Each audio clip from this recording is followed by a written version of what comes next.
was supposed to increase looking at the free education, but they have decreased. Most of, on average, it's only 10, 17 million, which is added on these CDSSs. I wanted to make a pronouncement, the Minister of Finance to make pronouncement, so here you have decreased the vote instead of increasing when you have to factor in the free secondary education. As I'm Chair. Thank you. Minister of Finance. Thank you, Chair. I want to confirm to this August House that for tuition for all secondary schools, tuition, examination fees, and the development fund for the schools, that has been covered for all secondary schools, public secondary schools. It has been covered, including the community day secondary schools. In our calculation, I think we have covered, actually also provided for a 10% increase, just in case, because there is likely to be an increase in the enrollment because of the free tuition and free examination fees. So we have also provided additional, actually, 10% to cover for the any variation in the amount. Thank you. Thank you. What has gone out of order? Chair, my question is not fully covered, because what I'm saying, I'll leave for example, Chair, the budget document number 5, page 242, looking at the figures, said they have covered tuition and the school fees. I'll take you, for example, on page 242, Likwenu CDSS, which is coming from Majinga Likwenu, where the Minister of Education comes from. They have only added 13 million in the total budget, because, for example, it was 102 in the previous financial year, and they're proposing 117. So if you check, it's almost it's a 13 million. And then while they're saying they have increased, they have taken care of tuition fees and others, as the minister said, for free secondary school. On page 240, Sochi Secondary School, in the previous financial year, it had the 160.5. In this budget document, Chair, it's at 136. Instead of adding, we have decreased. So I wanted to get the pronouncement from the Minister of Finance, why the figures in these secondary schools. I can even mention in Parliament in the Jakasina also, the figures are not varying. We need a word of comfort if these free secondary schools going really to work and not suffocate the safe delivery in our secondary schools. Salima, Central West. Thank you so much, Chair. To our lovely Minister of Finance. Yes, lovely. Page 1, vote 250. There is a summation of breakdown of this development budget. Number 1, development budget at 1 has got 43.7 billion, I think. And then part 2, no, I'm not discussing part 2. Now, the Honourable Minister of Finance has made reference to identification of a donor, and I should believe this donor resource funds for the intervention, the infrastructure on what he has said they have identified resources for. Why not including in this document so that at least we wholesomely approve the inclusion of those donor resources? Because we've got a provision for donor resource funds under development budget part number 1. Why is it a secret that they cannot be part of the finances that we're going to be appropriating in this House? Thank you. And I'm making reference to Gwanda Chawamba that I've talked about and a few other infrastructure development, like the 34 secondary schools of excellence. That donor must be generous enough to help us 34 secondary schools. And I think that is not a small amount. That should have been included in this budget document. Minister of Finance. Thank you, Honorable Chair. I just wanted to answer it this way. Normally, we put in the budget when the figures have been fixed. As we speak now, the figures have not been fixed. And we have not even, actually, want to also, for the projects that have been done, we need to do some audit because some of the figures that we are getting from these are not. So as of now, as I've said, we cannot provide until we have. And I'm sure, Honourable Member, you are aware that we have projects that are off budget and off budget. And that funding will be off budget, meaning that it will not be reflected here. Secondly, you have mentioned about the 43, the drop of donor-funded Part 1, a drop from 130 billion to 43. There's a drop because of, I think it is to do with, I think the 43 is as a result of the provision that will cater for education service joint fund and equity with quality and aiding at secondary school projects. So that's the 43. But the other projects is what I've indicated before. With regard to Part 2, this is the government that also has, I think we have provided for 12.7 billion compared to 13.7 last year. The reduction is due to devolved projects to councils as CDF. The difference is only almost like 1 billion for that purpose. Thank you very much. Thank you. Before I put the question, Leader, can I encourage those ministers whose budgets are not yet discussed to support the Minister of Finance in sitting closer to the Minister of Finance when their vote is being discussed, so they can share one or two during that time. Thank you. Honourable members, if no one wishes to speak, I therefore put the question that the provision of 316 billion 675 019 730 on vote 250, Minister of Education, Science and Technology, stand part of the recurrent and development estimates. Those of that opinion say aye. Aye. Those of the contrary opinion say no. The ayes have it. The motion is carried. The vote has passed. Vote 260, Minister of Foreign Affairs and International Cooperations. Minister of Finance. Thank you, Chair. I beg to move that the provision of 115 billion 985 million 284,532 on vote 260, Minister of Foreign Affairs and International Cooperation, stand part of the recurrent and development estimates. Mr. Chairperson, I beg to move. Thank you. I see the Honourable Minister is next to you. Thank you very much, Honourable Minister, for following up on what we have asked.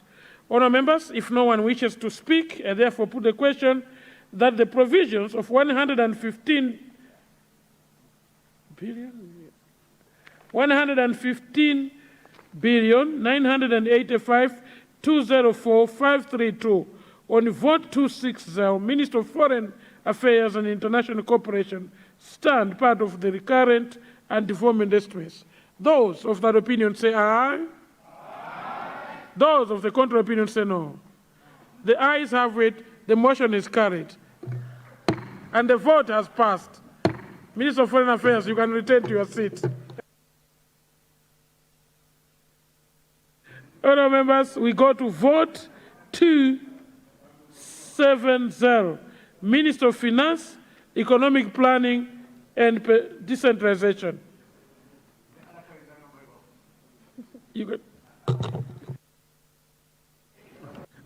Minister of Finance, you have the floor. On vote 270. Yeah. Thank you, Mr. Chairperson. I beg to move that the provision of 168 billion 240 million 836 544 on vote 270, the Minister of Finance, Economic Planning and Decentralization, stand part of the recurrent and development estimates. I beg to move. I see the honourable member from Zimba South. Why are you rising?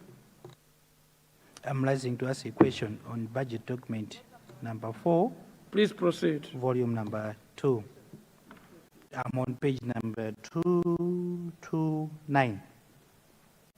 Minister of Finance, if you look at your whole budget of 168 billion, on page 229, there's an allocation of motor vehicle learning expenses, 124 billion, which represents almost 97% of your ministry's budget.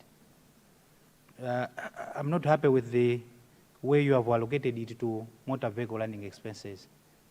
I don't know if you can explain that we can spend 124 billion, 97% of your budget, learning vehicles. Mr. Speaker, Mr. Chairperson, through you, I wanted the minister to come out very clear how we are utilizing this 124. I can't believe it that we will use it to learn. At Ministry of Finance, they are learning too much.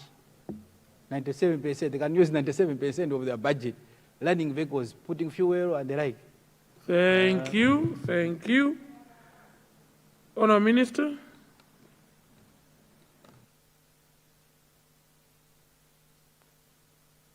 Thank you, Mr. Chairperson. Yeah, according to the records that I have,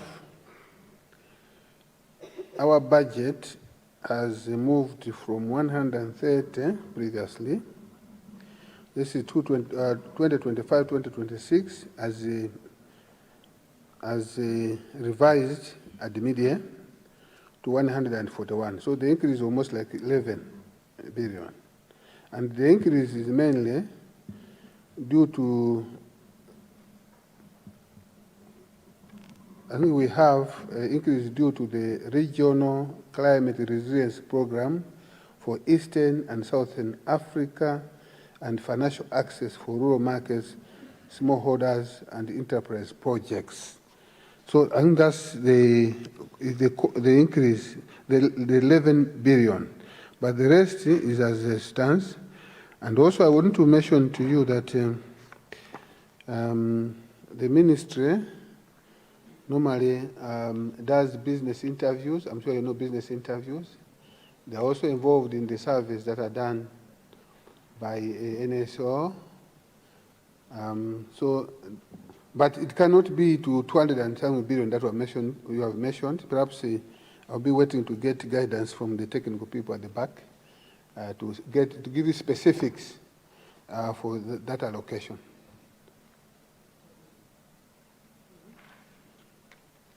I don't have. Well, we wait for the guidance. I give you. Yeah.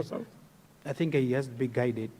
Where I have a problem is that this 124 billion has been allocated on the capital budget as if it's a developmental in nature. And this has been allocated to, say, motor vehicle learning expenses. That's where I don't have comfort in that, because had it been its developmental in nature, it could have been allocated under acquisition of technical services, which is okay. But for it to be allocated under motor vehicle learning expenses, I'm doubting if this allocation is good. Maybe once you get the clarification, maybe you can guide properly, because it's a 124 billion. If it was the purchasing of vehicles, it could be okay, acquisition being okay, but motor vehicle running expenses, no, I don't think it's right. Thank you. Minister? Yeah, what I'm getting is that the 124.1 billion is under Regional Climate Resilience Program, which is for rehabilitation of the damaged infrastructure, to address the damage that's happening to our infrastructure because of the heavy rains. So we have provided for 124.1. It's a project, donor funded, but domiciled in our ministry. Yeah. Thank you. Honourable members, if no one wishes to speak, I therefore put the question that the provision of 168 billion 240 836,544 on vote 270, Ministry of Finance, Economic Planning and Decentralization, stand part of the recurrent and development estimates. Those of that opinion say aye. Aye. Those of the contrary opinion say no. The ayes have it, the motion is carried, and the vote has passed. Vote 271, Accountant General's Department, Minister of Finance. Thank you, Chair. I beg to move that the provision of 51,528,988,563 on vote 271, Accountant General's Department, stand part of the recurrent and development estimates. I beg to move. If no one wishes to speak, yeah, I see you, and I see the honorable member of Mulanje Central. You have the floor. Chair, through you, I just want to take the Minister of Finance to 232, budget document number 4, volume 2, Accountant General's Office. It's under pay services. Pay services, other goods and services. Last financial year, we had allocated 5.8 billion, but this time around it's 13 billion, almost 100% increase. But where I have a problem, which I need through you, Chairperson, which I need the Minister of Finance to explain, is on 68 loans. Loans, last financial year there is a 2 billion, and this time around there is a 12.6 billion and Accountant General. I want to get clarification. Which loans are these? Does government give loans to staff? Oh, you're already ready.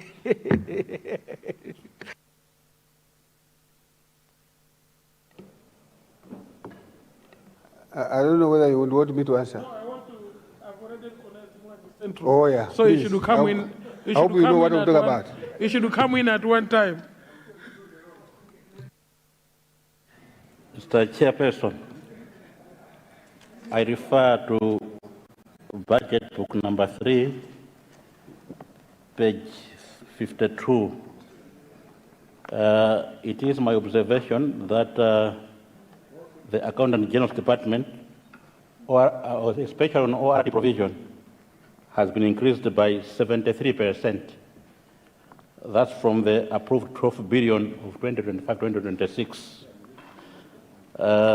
Now to 41.7 billion kwacha in the forthcoming financial year.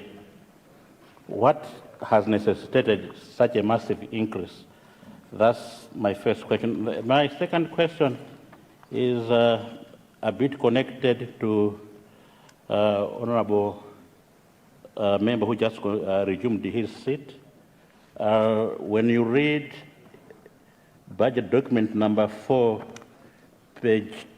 volume 2, page 232, there is a substantial amount on these additional resources, and is allocated to other goods and services.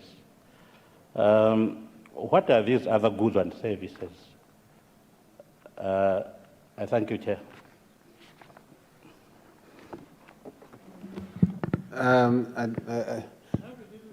Oh, yeah, please. I hope you will give this.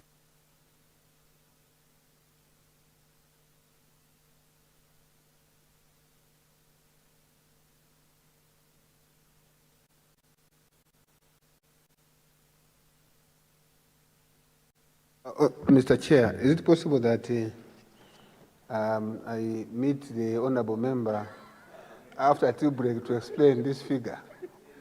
And I'm sure you can also check with your colleagues beside you what this means. Thank you. Thank you very much. Thank you, Minister.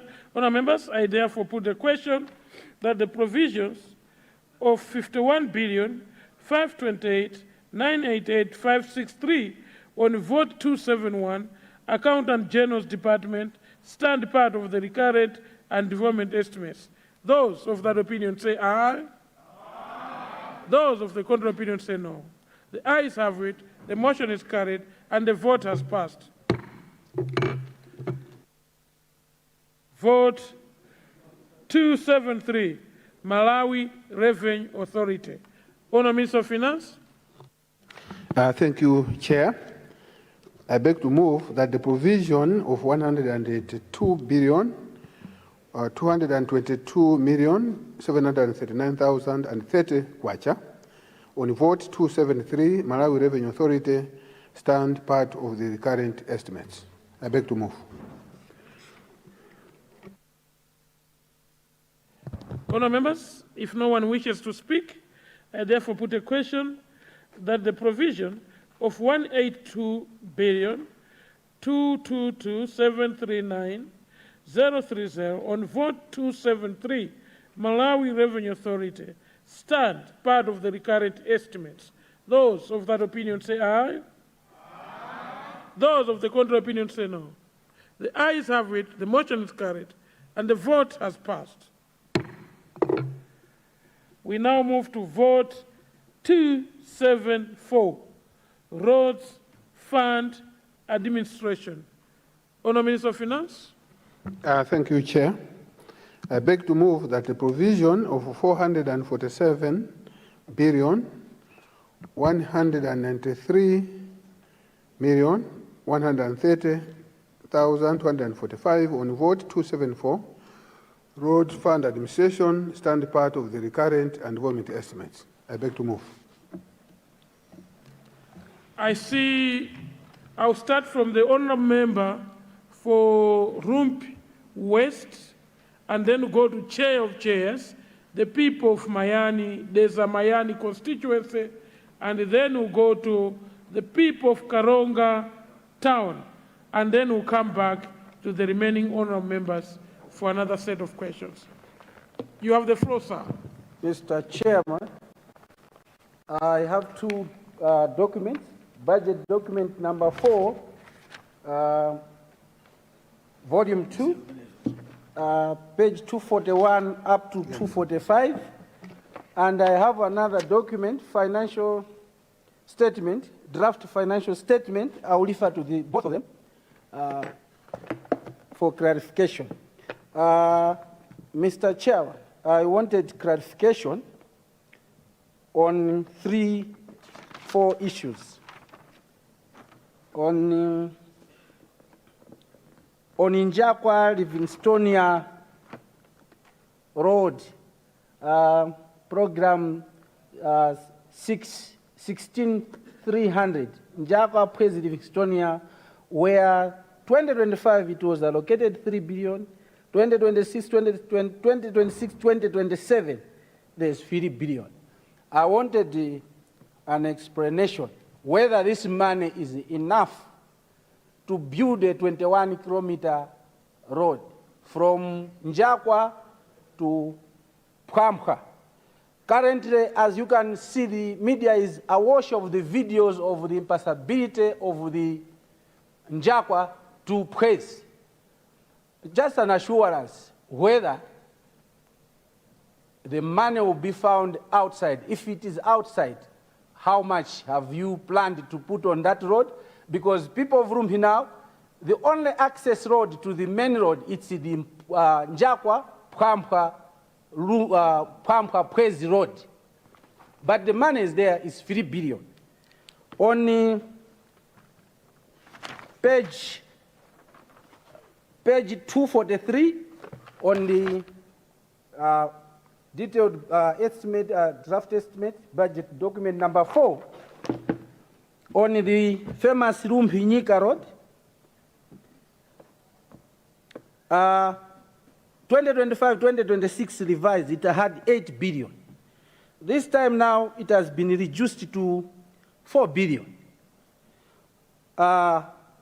We are scared. As much as you say you fund it outside the budget, but normally it has been a tradition having such an assurance, but things don't happen.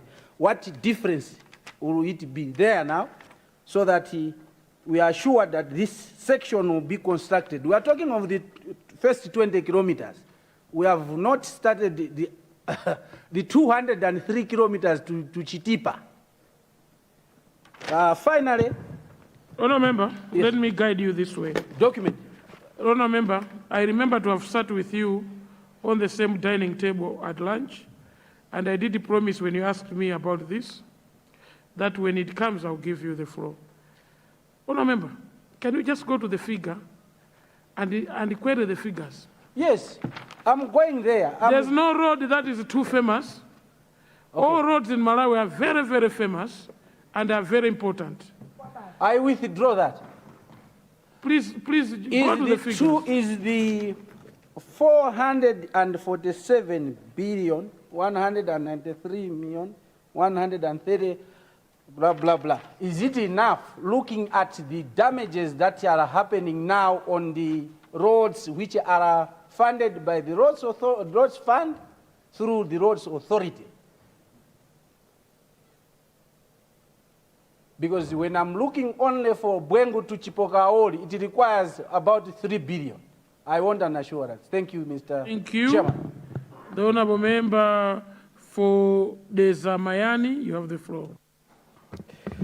Thank you very much, Mr. Chairman, for giving the people of Dezamayani an opportunity to ask a question to the Honorable Minister of Finance regarding this current budget estimates.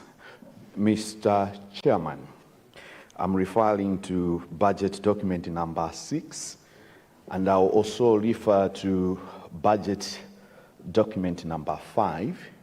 So first I'll take you to budget document number 6, and it's the PSIP 2026, and I'm on page 111. On this page, Mr. Chairman, there is a figure I was interested in, the Nkoma Mayani Dedza Road. This road, we are so thankful, has been allocated 1 billion in this budget. And just to add, we are also thankful for the people of Dedza that you have again allocated money for the Dedza Loop Road.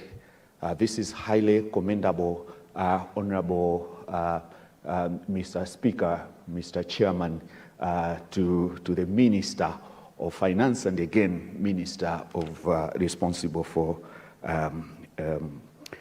the roads. Mr. Speaker, then I'll jump to budget document number 5. So if you look at the PSIP, it has been indicated that it has a reference to vote number 274.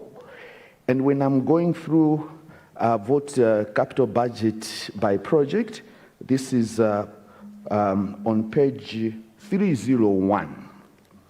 When I look at the number of projects that have been allocated there, that have been funded through the Roads Fund Administration, I don't see the Mayani Road there with its 1 billion.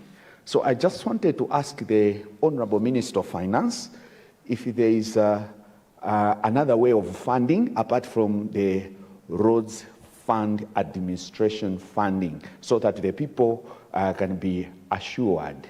Then adding to that, Mr. Chair, my last point, knowing that there has been an allocation of 5 billion to the CDF, I wanted to propose, if that is possible, to the Minister of Finance. With 1 billion, the progress of Mayani Road will not be very significant. The people of the Zamayani want to see if there is a possibility to do some environment from the CDF fund to the project of constructing a tarmac road for Mayani. We can even give 2 billion to that project so that we see a substantial development, because the total cost of the project, Mr. Chair, is 15 billion. So even if you deduct 2 billion every year from CDF, the road will be finished, Mr. Chair. So I just wanted to see if that's a possibility. Thank you. Thank you. Honourable Member for Karonga, Osalima. No, it was Karonga Town. Please. Thank you very much, Mr. Chairman, Honorable Chairman. I am referring to budget document number 4, and pages 243 to 247. If you look at the detailed roads that are there, I am actually seeing that the M1 road, a stretch of about 100 kilometers from Karonga Boma to Chiweta, is visibly omitted. And this is an M1 road. And if you pass through that road, for those ministers who are going to Karonga for campaign, they will agree with me that we don't have potholes. We have actually dams there. It's a very bad road. It's a busy road. Economically very, very viable. We rely on that road as Malawians. And also, the people of Karonga town, they apply on this road almost daily, and it's omitted completely in this year's budget. What is the story? What is the government doing on this road? At least we are comforted because we have the contractors on Kacheche turnoff to Chiweta, but nothing on this stretch, Chiweta to Karonga. It's a very bad road, and Thank you. Thank you very much. Commissioner, I thank you. submit, Mr. Chairman. Thank you, Commissioner. Salima Central West. Honorable Chair, let's go to budget document number 4, volume 2, page 242, vote 274, Roads Fund Administration. There is a figure, Chair, which I've got pains to understand. I was trying to do some mathematics, but maybe the Honorable Minister of Finance can explain.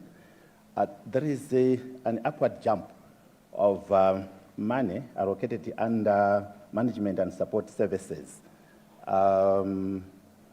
which is about 245.9% upwards revision. Chair, if you are there, you see there is 101.1 billion. At mid-year budget review, Parliamentary 0207 administration above. At mid-year budget review, we brought down to 86.8 billion. Now, you see the jump. There is a 300 plus billion amount of money. This is under total recurrent and administration. Put it there. Now, I understand this is 274 under road fund administration, but if you compute the total capital details, Chair, they are adding up to 146.6 billion. It means that all other projects have already been computed and considered. Money put there. But there is money whose activities need to be explained. There were 300 plus billion that I have stood for. Which activities is this amount of money going to cover?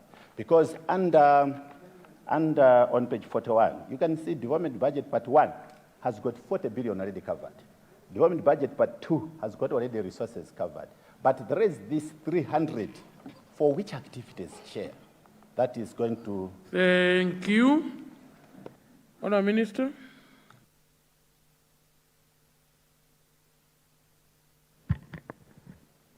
Mr. Chairman, I will respond to questions that have got to do with roads. First is the road from Njagwa to Estonia. Some 3 billion provided for in the budget. That is a starting point that the road in question is being given the necessary attention that it deserves. And therefore, to assure the honorable member that the road will be constructed. Similarly, the road to Dedza, Mayani, or Mayani to Dedza. An allocation of 1 billion has been provided. That is a signal that the government is committed to making sure that that road is built. And therefore, people of Mayani must be assured that the government of Professor Thabita Mutharika will make sure that the road in question is built. Chiweta, Karonga, all of us probably on the same road, and we know how terrible it is. Money has not been provided in the budget on account that we are looking at alternative ways of building the road. And therefore, there are two options. Option one is that we are speaking to the European Investment Bank for possible financing. If that does not work, we are going to use a BOT kind of arrangement. So all these options are on the table, and I can assure you, dear brother, that the road from Chiweta to Karonga is a priority as far as government is concerned. I thank you. Thank you. Honourable Minister of Finance, if you need Thank you very much. I think there was also a question from Salima, where I think he wanted a clarification on an amount where it was appearing. I think there is the 1 billion you referred to. There was 1 billion where you said you could not see it in the document. It's 300 billion plus, yes. I think that question came from the Zamayani. Oh, Yes. So maybe after finishing that, Then he can tackle might the come to your yes, question. yes, Thank you. Yeah. Maybe while you are there, I can also confirm that what you are seeing, the 300 billion, this increase is as a result of from the road levy maintenance. Remember before, because the price of fuel was low and the road fund administration was not receiving money for maintenance of roads, and at the same time also not getting money for MAREP, but now that we have APM, automatic price mechanism, resources will be available for maintenance. So that's why you have seen now a jump. It means now we start getting road levy. And we're going to get that money, and that money will go straight to road fund administration and specifically to address the roads, many roads that are damaged at the moment. That's why you see that substantial increase. It's because of road levy. Okay, and now there was that question for Mayani. I think there was issue, we need clarification on the 1 billion. I think if you can check on document number 3, page 78. There's a Mayani, I'm sure you are together. You go to document number 3, page 78. You will see the 1 billion, which has been included. Thank you. Thank you. Karonga Town, why are you raising? Mr. Honorable Chairman, I thank the Minister of Transport and Public Works for his answer, but I am not convinced because this is an M1. If the government was putting it as a priority, something could have happened. Because they are saying, which we can see, of course, that we will start getting the road revenues from fuel. Nothing, not even a 1 billion, just as a start, where you are looking for more money. Just saying that it's a priority and nothing on paper is not convincing enough. Thank you. Minister? Thank you very much, Mr. Chairman. When we stand in this house, what we say is put on record. And I just want to assure my colleague that the road in question is a priority as far as government is concerned. We don't have to put a 1 billion or 2 billion in the budget, but the road in question will be rehabilitated. I'd like to assure you, and people of the North and Karonga, and Malawians at large, because that road is used by all Malawians. I thank you.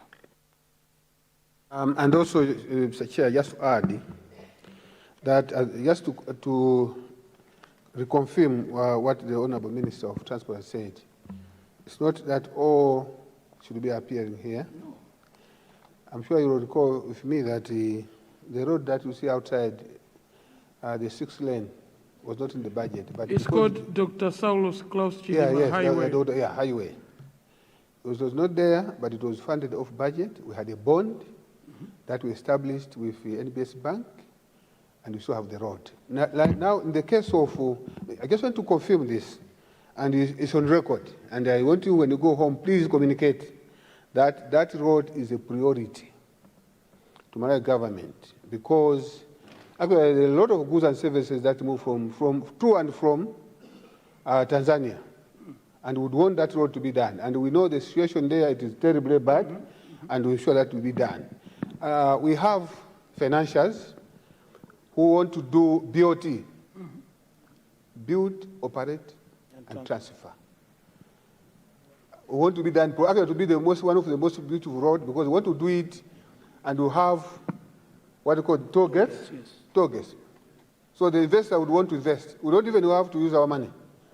They want to do that road and do it properly. And that's the government of Professor Peter Mutharika. Thank you very much. Thank you. Honorable Chair, we have stayed on this vote. Is that a point of order? Yeah, it's a point of order, Mr. Chairman. I just wanted to bring to your attention that I had asked for a possibility of virement of some CDF funds towards those main projects, if that's a possibility. But thank you for promising that we'll see some of the projects in the PSIP, and you fulfilled your word that some of these projects are existing there. Thank you, Honorable Chair. Thank you. Thank you, Chair. Actually, there's no need for virement. This money is yours, and I hope you have put it in the budget for the district, and I hope it is part of the DESA district development plan. But if you have not done it, please go back and review before you submit it to the local government. When the money comes, you have to agree with the council, and you allocate part of your CDF to that road. Thank you very much. Thank you. If no one wishes to speak, I now put the question that the provisions of Mzimba Southwest. Thank you very much, Chair.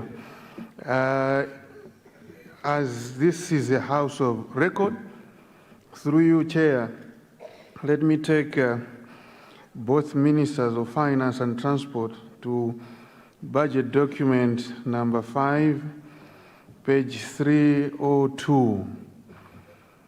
Gender Embangweni Edingeni is supposed to be Mzimba. Chair, do I deserve not to get anything? It's literally zero here. Literally zero. Chair, I am at pains. Then we go back to selected Mzimba Boma roads. It's just 1 billion. I want this to be put on record that we may not have these roads finished quickly because of the piecemeals that we're getting. If you go to budget document, and this is on Mzimba I'm talking about, budget document number 4, page 246, Mzimba Mzarangwe Road. It's only 3 billion. And then selected Mzimba roads, 1 billion. And I'll be very happy if the ministers would assure me that in spite of this not appearing in this document, that it's going to be done. Why do I say this, Mr. Chairman? The contractor on site has started bidding farewell to the community, that he has overstayed and now he wants to leave. So I want this to be put on record so that when I get back home, I can be respected. Thank you, sir. Thank you, Honour Minister. While you're doing that in Mzarangwe, the road from Sikawanjala to Chinyama is completely impassable as the chair speaks to you now because of some spotty areas that needs your attention. Thank you very much. Outside this budget. Thank you very much, Mr. Chairman. Last question, attention to the road that you've just mentioned. send me a note. We will quickly address the issues. Lastly, to the former 4th Vice President, I would like to assure him and people of Mzimba that the road from Mzimba to Mzarangwe is a priority because, as I speak, there's already a contractor on site who mobilized, and when we provide resources in the budget, we will not put the whole amount. But when the contractor is working and produce certificates, government will be paying as per certificate. So to assure him that the road to Mzarangwe is being given all the attention it deserves. Similarly, the Mzimba selected roads, the contractor mobilized, have been there, and resources have already been placed in the budget, not adequate. But as and when it produces, government will take responsibility to pay. Mzimba, gender, Edinge, rather, is the same story. So the answer is the same.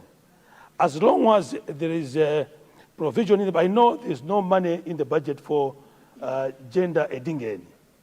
But the mere fact that the contractor mobilized on site is got a site there, government will make sure that the remaining stretch is built. And you can keep my word. I thank you. I just wanted to add, and this point is also relevant to almost each and every MP here. Mm-hmm. I just want to give an example for Mzimba. Each constituency gets 5 billion. You have 13 constituencies, a total of 65 billion in 1 year. In a period of 5 years, you have 325 billion. That's Mzimba. Oh my. Can you imagine Lilongwe? Lilongwe, I'm told, they are over 30. It's close to 1 trillion. So assuming you only allocate 10%, you are talking about 32 billion. How many roads are going to do in Mzimba? I'm just going to give you to say, you are catered for, but it's embedded in the CDF. Because we have also agreed that in the CDF, there will be some projects that will be contributed by all constituencies. For example, we want to build a hospital that cater for the whole Mzimba. It means each constituency has to contribute because it will be a beneficiary. Mm-hmm. Like what we have done in Chirazo, we only have 5 constituencies, but we have allocated because we want to make sure that this hospital should be properly maintained. We have allocated an amount. Each constituency has allocated an amount because that hospital is not only for a particular constituency, it is for the whole district. So I wanted to assure you that you have the resources. And I will tell you, you will not leave. I'm sure you'll be there forever because you have 325 billion allocated to Mzimba. Thank you very much. Thank you. Is that a point of order? Use your microphone, sir. Thank you very much. Point of order, but just to understand what the Minister of Finance is saying, because the guidelines are not yet out. Our little understanding was the CDF, in terms of roads, these will do the roads that are not done by central government, that are connecting from constituency to constituency. But the roads that are designated by central government, it was our understanding that they will appear in the budget and then they will be done. So maybe I could be schooled a bit. Thank you. Honourable Minister. Yeah, I want to, maybe just to elaborate further. I think if you look at the allocation, there are some specifically, we have just said in general, roads in Mzimba. But there's the main roads, for example, that pass through Mzimba. Those are central government. That's why you have, because we're still going to finance, starting from Lumbas through Mzimba to Chiweta, because of the facility that we have from EIB. So that one is central. But there are some roads internally within Mzimba that can be funded by the way through the mode that I've just explained. Not all roads, but strategic roads, commercial roads, they will be funded centrally from the government. That's why you have the PSIP. Thank you, honourable members. I did allow us to take long on this vote for the specific reasons that roads infrastructure makes part of our development in Malawi, and I had to allow almost 18 questions. Honourable member, you're rising again? Yeah, please, you have the floor. Yeah, you have the floor, sir. Yeah, may the minister explain why there's a reduction on a road that had 8 billion, now it's 4 billion. The contractor on finished work is owed 6 billion. For him to finish the work, he's owed 16 billion plus 6 billion. So this is a reduction. Even if they are paying part, it is not enough for the works that he has already completed. It's what I'm asking. What will happen to this contractor? Is he going? Thank you. And for your information, the Roads Authority, for all maintenance of the roads in the north, they have been allocated 26 billion. Can it be enough to cater for all the damages that are there? It's not enough. It's not enough. It's not enough. Thank you. Minister? Chairperson, I'll be repeating the same things. And I'm glad to do so. What I have said in this House is that all roads that already commenced will be completed. That is the policy direction given by the government. And the road in question has got certificates that are already in our custody that require payments. So the road, the first 20 kilometers of that road will be done. And immediately we finish, we'll start the next lot, another 20 kilometers. That's the programming in the ministry. So I would like to assure my colleague that he shouldn't despair. Government is ready to make sure that these projects continue as planned, and therefore resources will be made available. He should not look at this 3 to 4 billion. No, he must look at the bigger picture. I submit. Remember, look at the bigger picture as advised by government. If you don't have a bigger picture next to you, the honourable minister will provide that bigger picture to you outside of here. That should be my final take on this vote. Thank you so much, Chair. I think my question is in line with the other questions. In my constituency, there's a road which we consider to be, in a way, a road that is more of a city road from Kamba. From Kamba, it goes through Kwacha, Chitawira Kwacha, to Kanjeza, it goes to Limbi. So just wanted clarification from the minister, because I'm looking at the 5 billion. It would be unfair for us to use CDF resources to fix that road, as much as it is in the constituency, but it's more of the main road. So I just wanted clarification whether this road would fall under city or under the Minister of Road Transport. Thank you. Minister? Thank you very much, Chairperson, and let me thank my honourable colleague, member for Luntha Ngwangwa. All urban roads fall under the City Council. And when financing is made available to the councils, it is intended to address such roads. And therefore, Luntha City Council will take responsibility for that road. I thank you.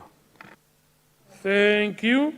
Honourable members, I therefore put the question that the provisions of 447,193,130,245 on vote 274 Roads Fund Administration stand part of the recurrent and development estimates. Those of that opinion say aye. Those of the contrary opinion say no. The ayes have it, the motion is carried, and the vote has passed.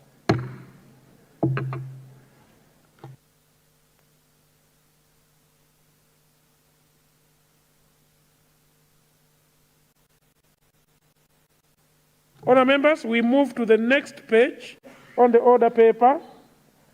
Vote 275, subvented organizations. Honourable Minister of Finance, you have the floor. Mr. Chairperson, I beg to move that the provision of 440 billion 218,426,333 on vote 275, subvented organizations stand part of the recurrent and involvement estimates. I beg to move. Thank you. I see the honorable member for Mulanje Central. You have the floor, sir. Mr. Chairperson, I'm on budget document number 3, pages 99 to 100. Subvented organizations. Honorable Chair, the subvented organizations are taking a total of 444.5 billion kwacha, which is representing almost 69% of the total domestic revenue. And from this 444 billion, 234 billion kwacha is going to our 6 public universities. 234 billion kwacha. Now, looking at how our public universities, Honorable Chair, have been designed, they have been designed to make or bring their own revenue. But all these years, they have been taking a big chunk from our hard-found resources. And even if you check the private universities, they're able to prosper. They're able to work on their own without any subvention. But we continue subventing to public universities who have got the potential to fend for themselves. Now, I just wanted to find out from the Honorable Minister of Finance to say what medium or long-term plans are there for our subvented organizations and public universities to stand on their own, because very soon, I'm afraid, they can even consume 20% of the domestic revenue we are getting in the country. I thank you, Chair. Thank you. Honourable Minister. Thank you very much for the question arising from Honourable Member from Mulanje Central. I think you are right. I think most of our resources, more than actually 50% of what we collect is going to subvented organizations. And if you have noted, you will find out most of subvented organizations are not performing. The only institutions that are performing, they are only regulatory institutions. MACRA, MERA, Malawi Gaming Board, Malawi Revenue Authority, but the rest are not doing well. That's why, indeed, I want to agree with you that we need to change the way we are handling these subvented organizations, including the universities. After the question that you are asking, this is what we are asking the universities, our public universities. Why is it that Catholic University, a private institution, is actually not only surviving, they are also having surpluses? You have DMI, they are also surviving without any subventions. But in our case, we have projects that are funded by donors. At the same time, we're also paying for their pensions and all that. What is that we can do? I'm glad that, I'm sure at an appropriate time, the Minister of Education will come up with a paper on this matter, because it has to be addressed. Otherwise, I guarantee you, indeed, as we have said, our universities and our subvented organization will be a risk to the budget. And the other question that we would address that issue is, why is it that you have students that are coming from Kamuzu Academy that we are paying maybe 7 million per term? You have students that are coming from St. Andrews, from Maranatha, they were paying millions per term. But the same people, when they go to public universities, they will pay 300,000 per annum. And to make it worse, they also benefited from loans board. And actually, if we check, you'll find out that most of them are students of well-to-do people, maybe even people in the house. Some of your children are appearing there. No, not necessarily. I'm only saying well-to-do people, their children are there. That's why we want to address that, but as I've said, I don't want to preempt because the Minister of Education will come up with a paper on this matter to address it. The same applies to our health or our hospitals. I'm sure most of the people that are employed, chief executives, but they all go and queue in our central hospitals and we get free medication. And yet we can go to Maiwatu, and yet we can go to Seventh-day Adventists. We can even fly out when necessary. But we go together and queue with the poor people or a poor man and woman from the village. What is it that we can do so that we should separate those that can afford to those who can't afford, particularly the poor man from the village? So I want to agree with you. And these are the issues that we have debated seriously that need to be addressed. Otherwise, we'll have a problem not only with your universities, including our hospitals. We'll have a challenge. And that challenge has to be addressed, and the time is now to address that challenge. Thank you very much. Thank you.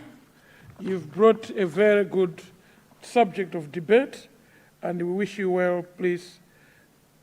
It makes sense for us to start really looking at what we have and what we cannot get from government.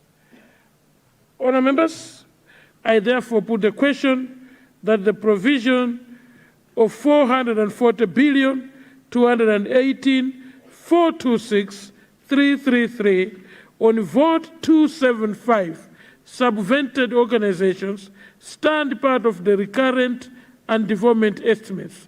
Those of that opinion say aye. Those of the contrary opinion say no. The ayes have it, the motion is carried, and the vote has passed. We move to vote 276, National Statistical Office. Honourable Minister of Finance. Thank you, Mr. Chairperson. I beg to move that the provision of 33 billion 764 million 114,190 on vote 276, National Statistics Office, stand part of the recurrent and development estimates. Mr. Chairperson, I beg to move. Honourable members, if no one wishes to speak, I put a question that the provision of 33 billion 764 114 190 on vote 276, National Statistical Office, stand part of the recurrent and development estimates. Those of that opinion say aye. Aye. Those of the contrary opinion say no. The ayes have it, the motion is carried, and the vote has passed. We're moving to vote 278. Sorry. 277, I beg my pardon. National Planning Commission. Honourable Minister of Finance. Thank you, Mr. Chairperson. I beg to move that the provision of 2,213,662,276 on vote 277, National Planning Commission, stand part of the recurrent estimates. I beg to move. Honourable members, if no one wishes to speak, I put a question that the provision of 2,213,662,726 kwacha on vote 277, National Planning Commission, stand part of the recurrent estimates. Those of that opinion say aye. Aye. Those of the contrary opinion say no. The ayes have it, the motion is carried, and the vote has passed. We go to vote 278, unforeseen expenditure. Honorable Minister of Finance, you have the floor. I thank you, Honorable Chair. I beg to move that the provision of 5 billion on vote 278 unforeseen expenditure stand part of the recurrent estimates. I beg to move. Honour members, if no one wishes to speak, I therefore put the question that the provision of 5 billion on vote 278 unforeseen expenditure stand part of the recurrent estimates. Those of that opinion say aye. Aye. Those of the contrary opinion say no. The ayes have it, and the motion is carried. And the vote has passed. Vote 279, Financial Intelligence Authority. Honourable Minister of Finance, you have the floor. Thank you, Mr. Chairperson. I beg to move that the provision of 3,350,987,477 on vote 279, Financial Intelligence Authority, stand part of the current estimates. I beg to move. Honour members, if no one wishes to speak, I now put the question that the provisions of 3,350,987,477 kwacha on vote 279, Financial Intelligence Authority, stand part of the recurrent estimates. Those of that opinion say aye. Aye. Those of the contrary opinion say no. The ayes have it, the motion is carried, and the vote has passed. Honour members, your chair is in the mood for this, and I'm enjoying what we are doing here. Those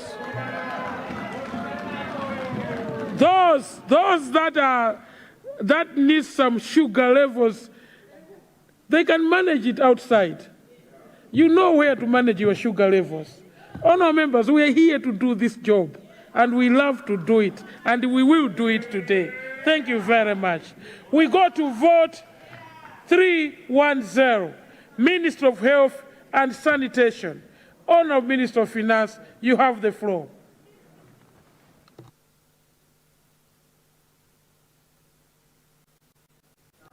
Honourable Minister of Finance. Thank you very much. Sorry, Chair. I wanted to share that I'm prepared for this vote. I beg to move, Mr. Chairperson, that the provision of 558 billion, 75 million, 57,177 kwacha on vote 310, Ministry of Health and Sanitation, stand part of the recurrent and development estimates. I beg to move. Honour members, I see the people for Zimba South. Please, you have the floor. For the first time, I want to hear my sister speaking from Minister of Health. I'm on budget document number 4, volume number 2, on page 305. Malawi COVID-19 Emergency Response and Health System Preparedness Project. 20 is saying acquisition of technical services, 43.7 billion. Through Chairperson, I want to find out from the Minister, why are we still allocating such kind of huge resources on COVID-related issue? And the most unfortunate thing is that this money has been allocated to development, which is capital budget. Why should we have a 43 billion for COVID? Which items are they buying from Minister of Health? Which Mzimba South constituency can benefit? You know, we have got a gender health post, health unit, health center, which needs to be upgraded. Thank you. Is that in Kota Central? Oh, sorry. I thought you were rising. Okay. Honourable Minister. Let me start, and the Honourable Minister can also support me. Indeed, Honorable Chair, we have put up that large sum of money for COVID-related. And I want the Honorable Member to understand what is COVID-related. Because I understand even COVID is still there, but perhaps it's mild. Yeah. And also, when we say COVID-related, there are also diseases that have the same effects like COVID.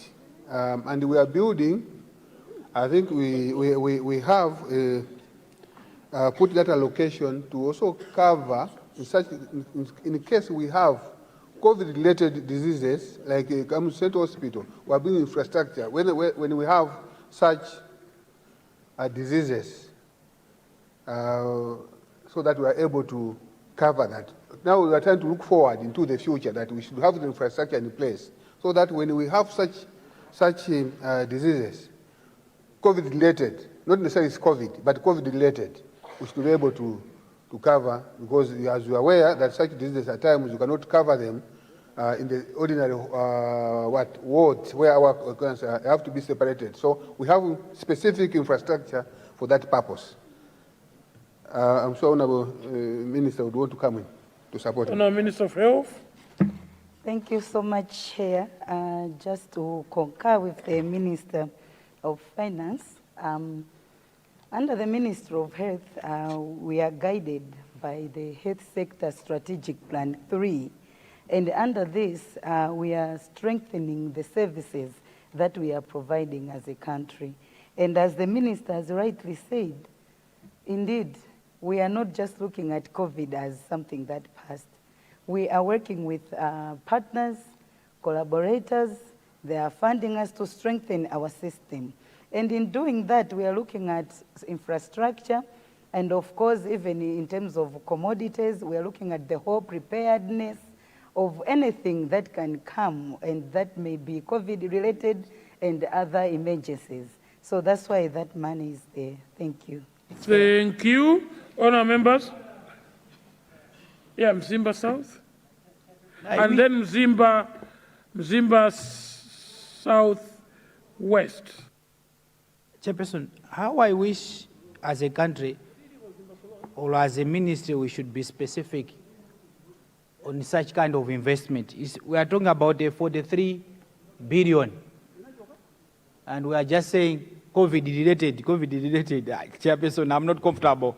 I wish if there was a specific investment that we are investing for the 3 billion, and then after the year ends, we should be able to follow up to say, this is what we told Malawians that we are going to do with the 43 billion, and this is what we have done.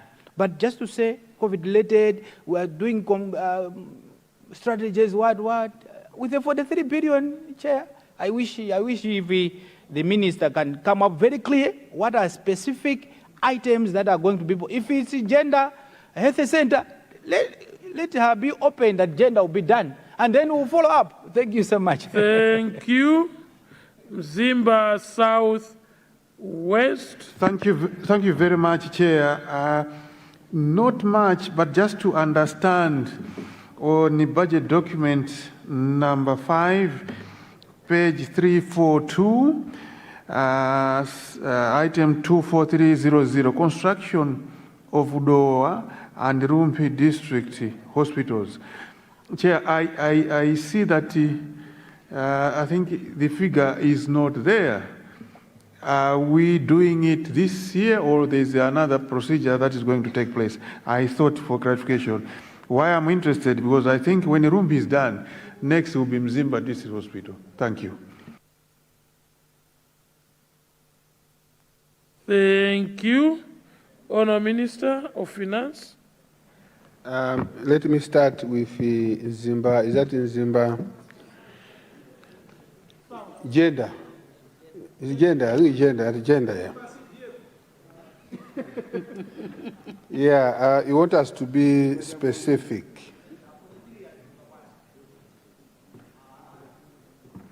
I understand. I think if you go to program-based, yeah, there are specifics, which I think goes, there are a lot of that is covered, but the resources are specifically for emergency response and health systems preparedness. In case of any public health threat, that's why it's called COVID-related.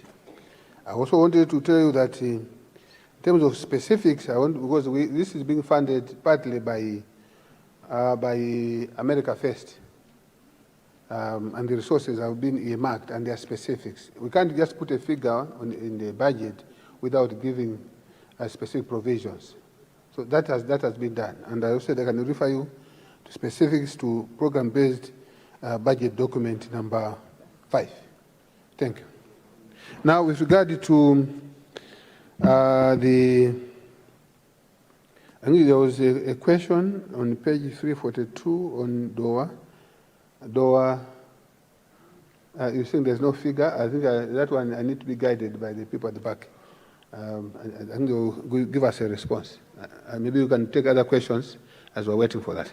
While we wait for that guidance, I've seen the honour member at the back, the chair of chairs, and then the honour member from Mwanza Central. Mine is to the Honourable Minister, is still regarding to what Nzimba had raised.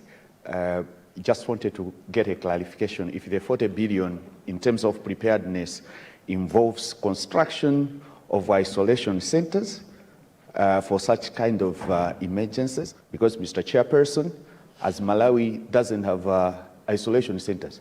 Last time during COVID, it was sad when people were being admitted at the Bingu National Stadium. And last time when there was another critical issue, then one department at the Kamuzu Center was closed. The skinny department was closed.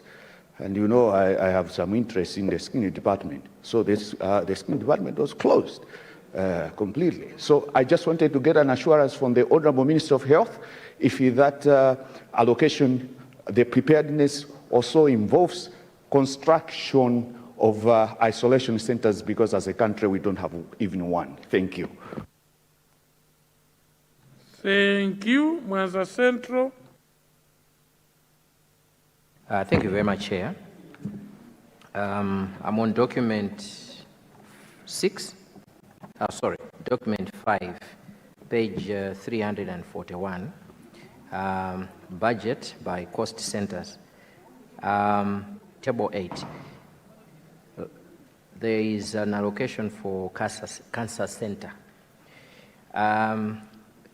This issue has been coming to this house almost every year. Now there is 16.258 allocated to a cancer center. I just want to find out, is this amount enough to have it operational? Because I hear most of cancer patients are still referred to other hospitals, even some out of this country. So I just wanted to get it from the Honourable Minister of Finance. Thank you. Honourable Minister.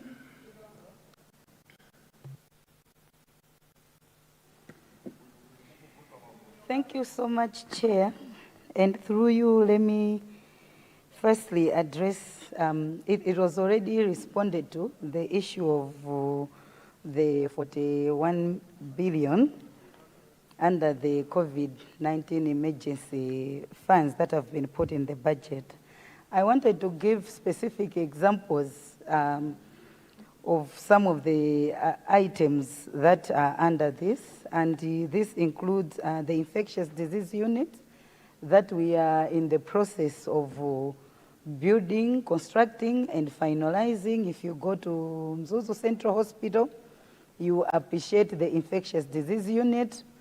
If you go to Queen Elizabeth Central Hospital, you will also appreciate, and the nature of the buildings, they are different. You will see there are more than 3-story buildings that we are constructing under this. So that's when you appreciate what is this money is for. And also just to mention that we are also considering equipment, especially empowering our central hospitals to be able to handle such emergencies as they occur. So that's why currently in Malawi we have 5 central hospitals And that is why that money is like that. I'll go to respond on the Rumpi hospitals, which there is no provisions, but currently, if you have seen, even in the weekend newspaper, we have advertised for consultancies, because at the moment they are under feasibility. We are in the process of soliciting drawings and the bill of quantities. So that's the process that is happening at the moment. And once that is done, that's when we will know the actual cost of these projects, and provisions will be made, whether through the budget or through the money that we can get elsewhere through the various partners that we have. And in terms of the allocation for Cancer Center, indeed we have a Cancer Center. This Cancer Center, as I speak, it's functional.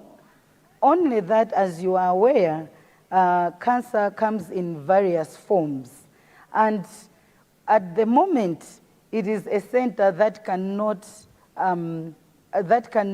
look at all the types of cancers that are there. So we are still strengthening our Cancer Center to be able to look at other aspects as well. For example, cardiac issues, to look at the other forms of cancer that currently they may not be there. So we'll continue to strengthen the Cancer Center until we are able to cater for all types of cancers, and we reduce the referrals that we make as the government.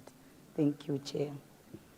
Thank you, honourable members. I therefore put the question that the provision of 558 billion 075 057 177 on vote 310, Ministry of Health and Sanitation, stand part of the recurrent and development estimates. Those of that opinion say aye. Aye. Those of the contrary opinion say no. The ayes have it. The motion is carried, and the vote has passed.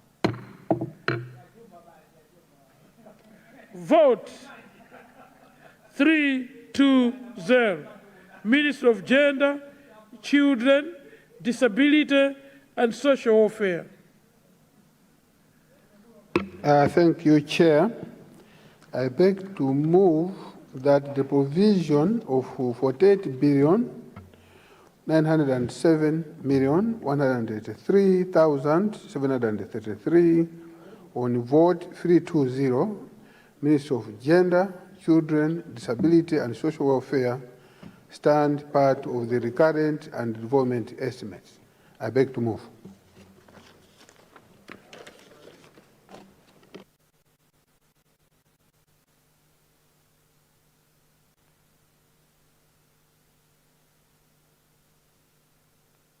I was waiting for the Honourable Minister of Gender to occupy the seat, and now that she's occupying the seat, the people of Mzimba South, you have the floor.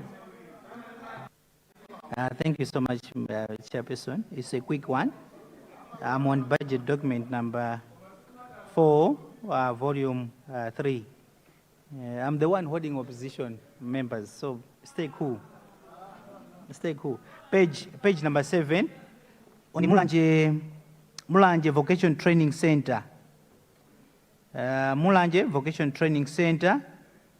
I'm looking at the internal travel. During the last financial year, it was 168. Now, this time around, it's about 1.9 billion. I'll come again. Internal travel, it was about 160. What page are you, sir? I'm on page 7. Budget document? Budget document number 4, volume 3. Basically, it's a first vote. So just go page number 7. Mulanje Vocation Training Center. This is a small center there. But there is an internal travel of, last time it was 168. But this time around is 1.9 billion internal travel. So I just wanted to find out, through you, Chairperson, where are they going to be traveling in Mulanje that they can consume 1.9 billion. Or if it's an error, you can accept it and then we amend the document. Otherwise, I see the 1.9 billion being exorbitant for internal travel. Thank you. Honour Member, the type of travel in Mulanje, if you want an interface, the type of travel in Mulanje, the Honourable Minister of Foreign Affairs is here, is from Mulanje. You date him, he's going to tell you how we travel in Mulanje. Honourable Member for Mulanje Central, you have the floor. Chair, through you, budget document number 3, page 53, there is again an increased ORT allocation by almost 54%, from 10.5 billion to 16.7 billion. The question is why the increase? And by maybe extension, I would have loved the Minister of Finance maybe to make just a blanket statement, because I've observed that there are a good number of votes where ORT has been raised. Maybe for us to refrain from standing up and asking why and why, maybe you can just come up with a blanket statement to say why a considerable jump, especially on ORT allocation. But this time around, we are talking about the Minister of Gender. I thank you, Chair. Thank you. Honourable Minister of Finance. Yeah, let me start with the last question. As we're waiting for details of travel in Mulanje, I'm sure the technical people will give us the answers. But on the ORT, recurrent transaction on vote 320, Ministry of Gender, Children, Disability, indeed there's an increase of 54.7%. It has increased from 10.8 billion to 16.7. This is on account of social cash transfer and also disability fund and the National Children's Commission. If you check on the specific lines, you'll see that there's an increase. I think it's called social cash transfer. And you also see the same on donor funded part 1. There's also I think there is like a reduction because of exactly what I've said. I can't give specific a general statement for the increase in RRT because it varies from minister to ministry, and there are different justifications. Others have not changed, and others have changed. With regard to the 1.9 billion, it is not under Mulanje vocational training, but it's under Cost Center 010, community development. I'm sure maybe we need to check. This is what I'm being advised. The 1.9 billion is not under Mulanje vocational training, but it is under the Cost Center, it is 010, community development, which involves capacity building in communities across the country. That's. Thank you. Honourable members, I therefore, yes. The way this budget is prepared, you have a department or MDA in front of you, and then you have activities that will happen in that particular department. In this case, all the activities that are going to happen under Mulanje Vocation Training School, they are behind that Mulanje. So I'm wondering why. And the community development is part and parcel of every community every community vocation, every vocational school is also part and parcel of that. So how I wish they would have taken their time and then come back on this. It's an error because it has increased the budget allocation for Mulanje. It was about 500, now it's about 2 point something. So just take it, Mr. Finance, just look at it, and then later on you can, this time we can pass it, but take your time to look at it. Thank you. Thank you. Because the actual question does not change the total of estimates. Honourable members, I therefore put the question that the provision of 48,907,192 183,733 kwacha on vote 320, Ministry of Gender, Children, Disability and Social Welfare, stand part of the current and development estimates. Those of that opinion say aye. Those of the contrary opinion say no. The ayes have it, and the motion is carried. Honorable Zomba Malosa, if that's how you say aye after coming back, then please take all of us where you went, because we need that type of energy in the House.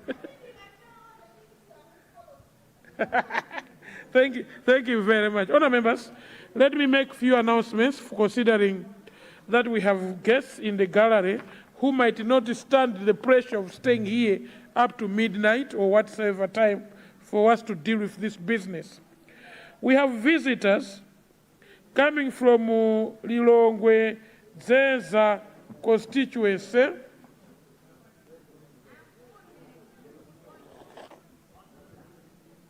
They are from Kabwabwa the famous Kabwabwa Primary School.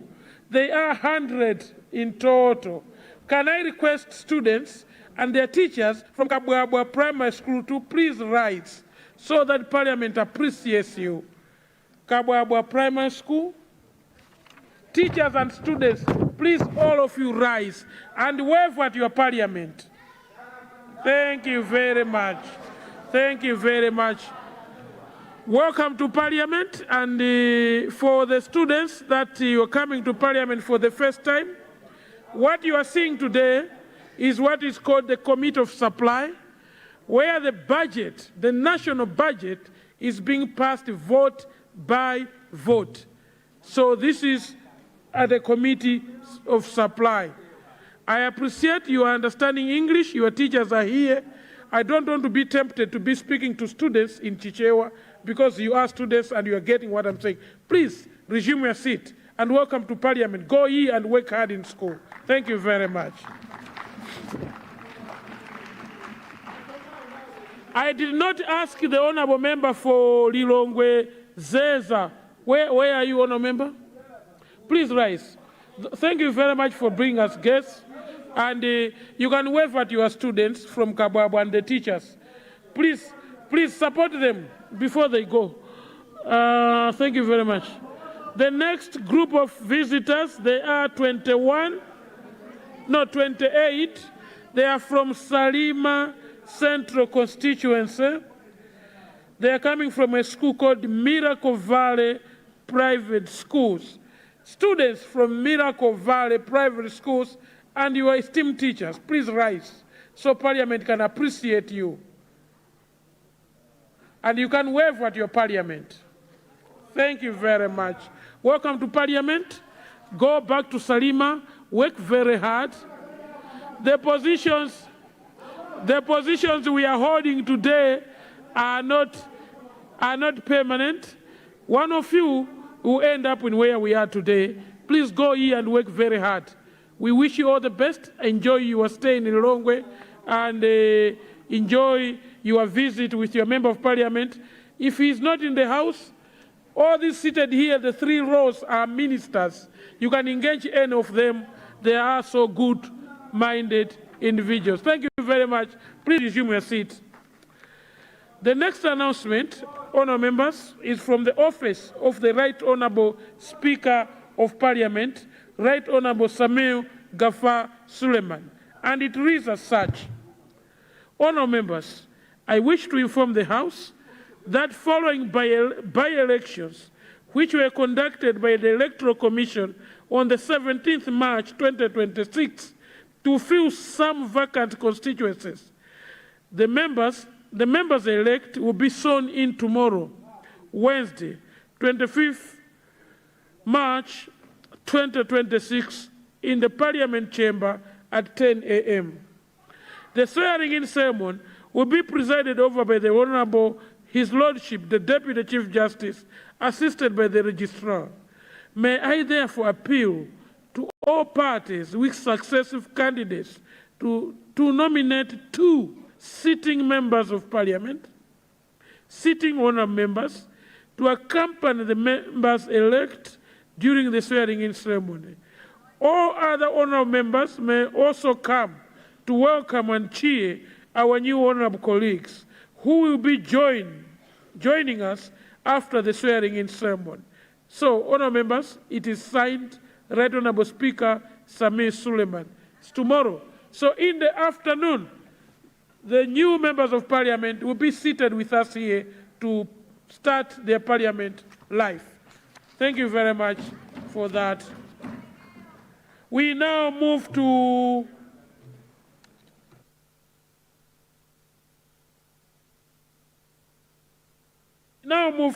vote 330, Minister of Information and Communications Technology. Honourable Minister of Finance. Thank you, Mr. Chairperson. I beg to move that the provision for 67,296,836,395 on vote 330, Minister of Information and Communication Technology, stand part of the recurrent and development estimates. I beg to move. Thank you. If no one wishes to speak, I therefore put the question that the provisions of 67,296,836,395 kwacha on vote 330, Minister of Information and Communications Technology, stand part of the recurrent and development estimates. Those of that opinion say aye. Those of the contrary opinion say no. The ayes have it. The motion is carried and the vote has passed. Vote 340. Ministry. So information, please vacate the seat because we are moving to the next vote. Congratulations. We are without any question. Thank you. Congratulations. Vote 340, Ministry of Homeland Security. Please occupy the seat.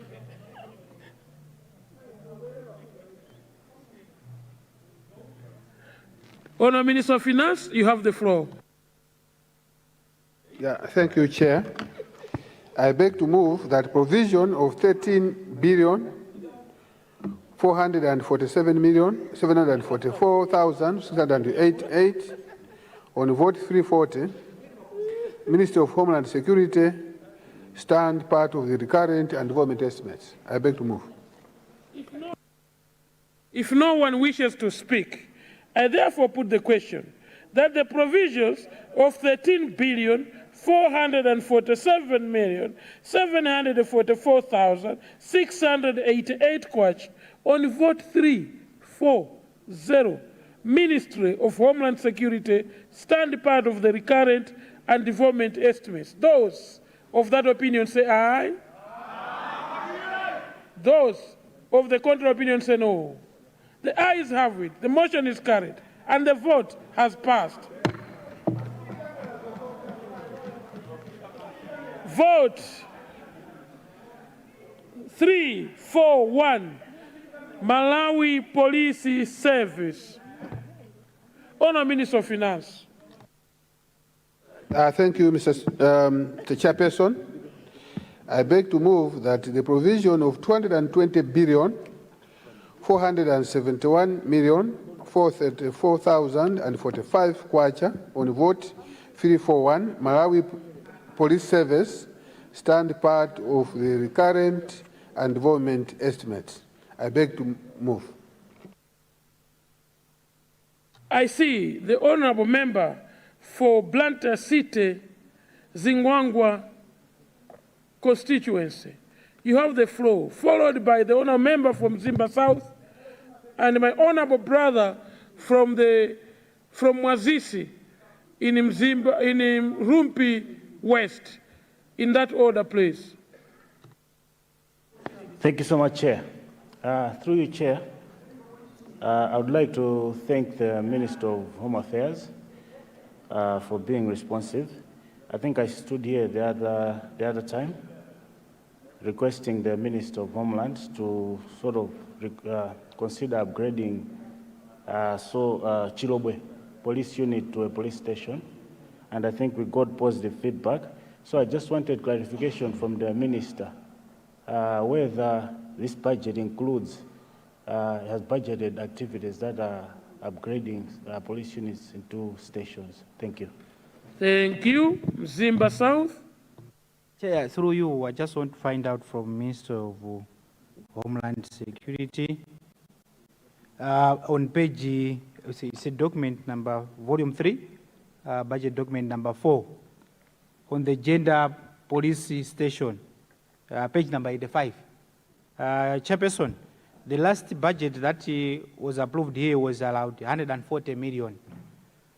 But this time around, they have allocated 100 million. And the chair, if you look at the gender police unit, it was just expanded to a police station. And the building they are using is very small. It's meant for a police unit. Chonde, Minister of Homeland Security, Minister of Finance, don't confuse him. I want him to listen. So that in Agamazan Mang and minimum. Chonde, Minister of Finance, can you help us at gender? The building they are using is very small for a police station. So I can't see any money. At the same time, you have also reduced their money from 140 to 100. Therefore, I would like to request for any adjustment for gender police station. Thank you. The honorable member for Rumpi West, very close to Borero. You have the floor, sir. After Borero. After Borero, where the paramount chief stays. Thank you. Vote 341. Page 83, draft financial statement. Just a quick explanation from the minister. On a mid-year review, we had 6 billion allocated to for the development part 2. Now we see there's a reduction of 800 million. What has caused the reduction? And on border control, there was 1 billion, now it's 500 million. On computerization of fingerprints bureau, we have 200 instead of 500 million. And at all, if our police services have been considered on this one, so that they... Thank you. Honour Minister. On their pay rise. Honour Minister. Thank you, Chair. I would like to thank the questions raised to my ministry over the budget presented by the Honourable Minister. On the point of Chilobwe Police Station, the upgrade, as well as the gender police station, I would like to explain that the CDF, which has been disbursed now to the constituencies, has an allowable expenditure for the upgrade of the police station. So you are going to benefit from the CDF allocation. And on the computerization of the fingerprints section of the Malawi Police Service and the other developments within the Malawi Police Service, we are continuing discussions with the Minister of Finance, and we are assured that definitely we are going to do the projects as proposed, and the funding will be made available at the specific time. Thank you, Chair. Thank you. I therefore put the question that the provisions of 220 billion 471 million 434,045 on vote 341 Malawi Police Service stand part of the recurrent and development estimates. Those of that opinion say aye. Aye. Those of the contrary opinion say no. The ayes have it. The motion is carried and the vote has passed.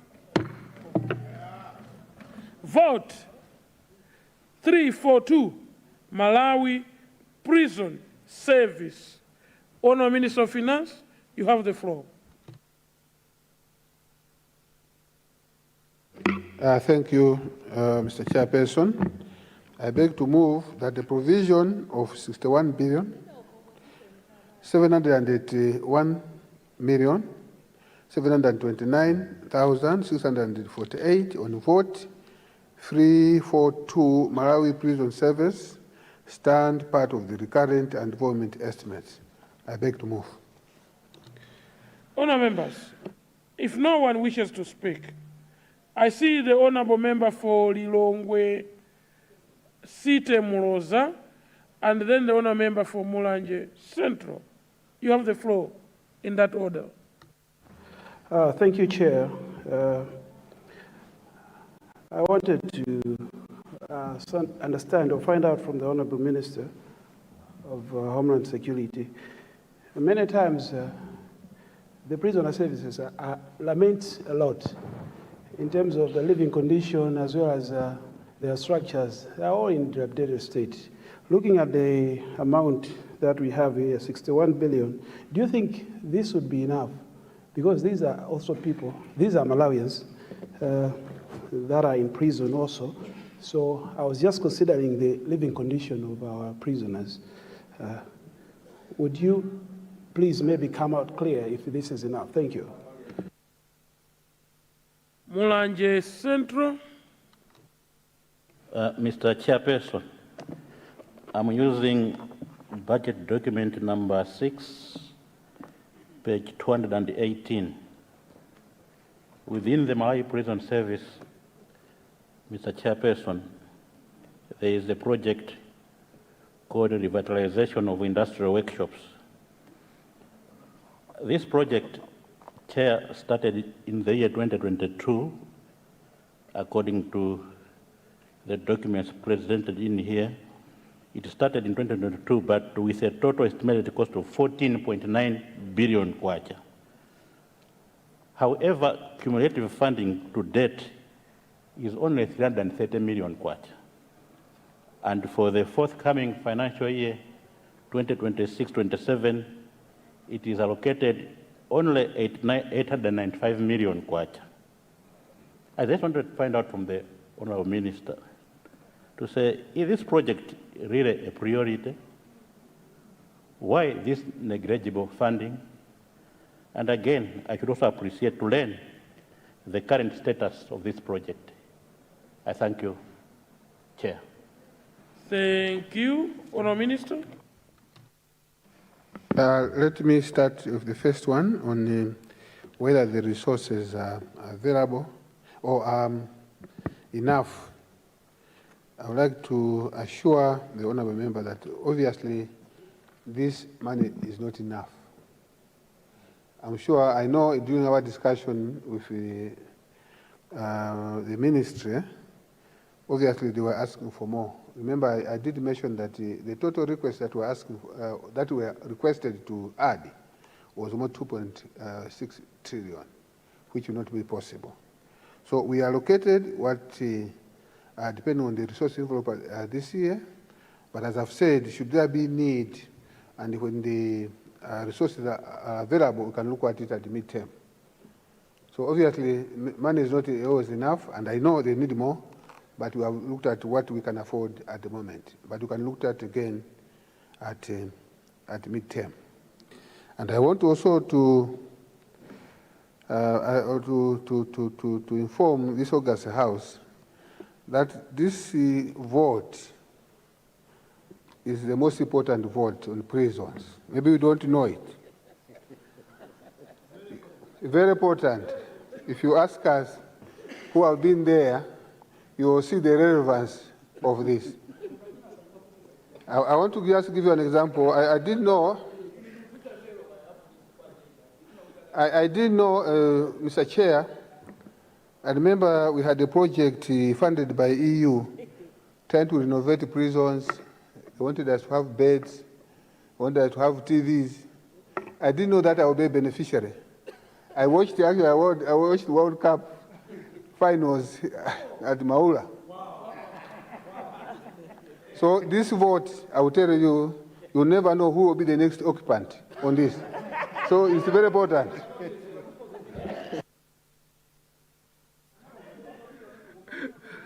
With the other one, I think that one is more specific. I take it that the question is whether the project is still important, and two, what is the status? I will be asking the team at the back to give us the specific answers on that one.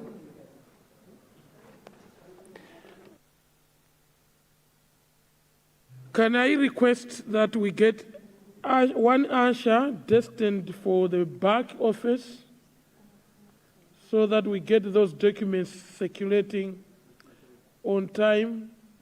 Because this is the only business that we have today, is the budget. Budget, budget, budget.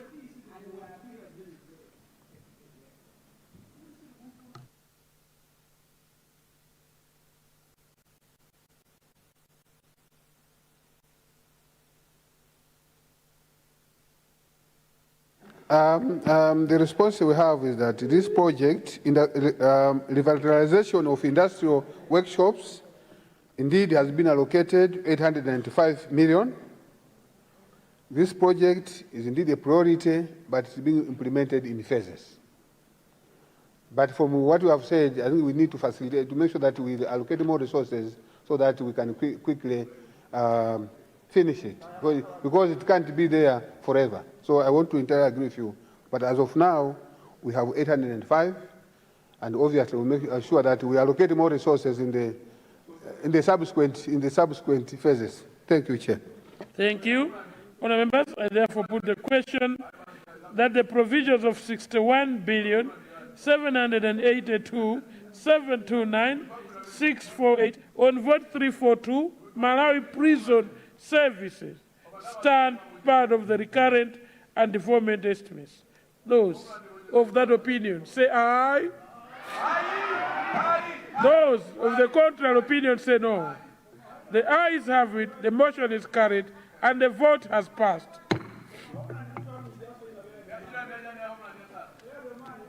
We go to vote 343, Immigration Department. Minister of Finance. Thank you, Mr. Chairperson. I beg to move that provision of 26 billion 380 million 930,364 on vote 343 Immigration Department stand part of the recurrent and development estimates. I beg to move.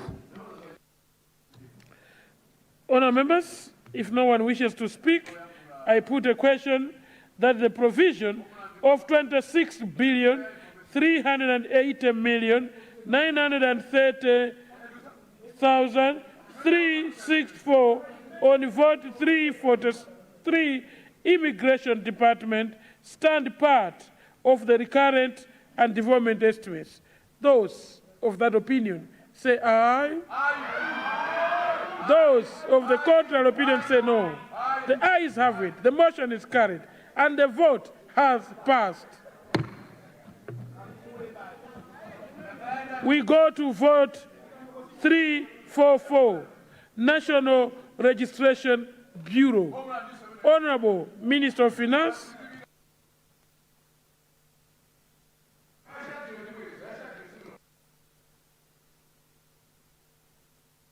Minister of Finance. Thank you, Chair. I beg to move that provision of 28 billion 4,671,850 on vote 344, National Registration Bureau stand part of the recurrent estimates. I beg to move. Honourable members, I therefore put the question that the provisions of 28 billion 004 671 850 On vote 344, National Registration Bureau stand part of the recurrent estimates. Those of that opinion say aye. Those of the contrary opinion say no. The ayes have it.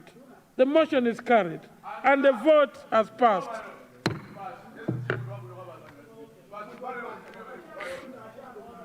Honourable members, we move to vote 350. Ministry of Justice and Constitutional Affairs. Honourable Minister of Finance, you have the floor.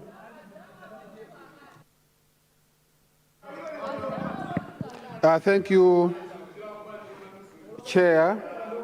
I beg to move that the provision of 6,321,871,681 on vote 350, Ministry of Justice and Constitutional Affairs, stand part of the recurrent estimates.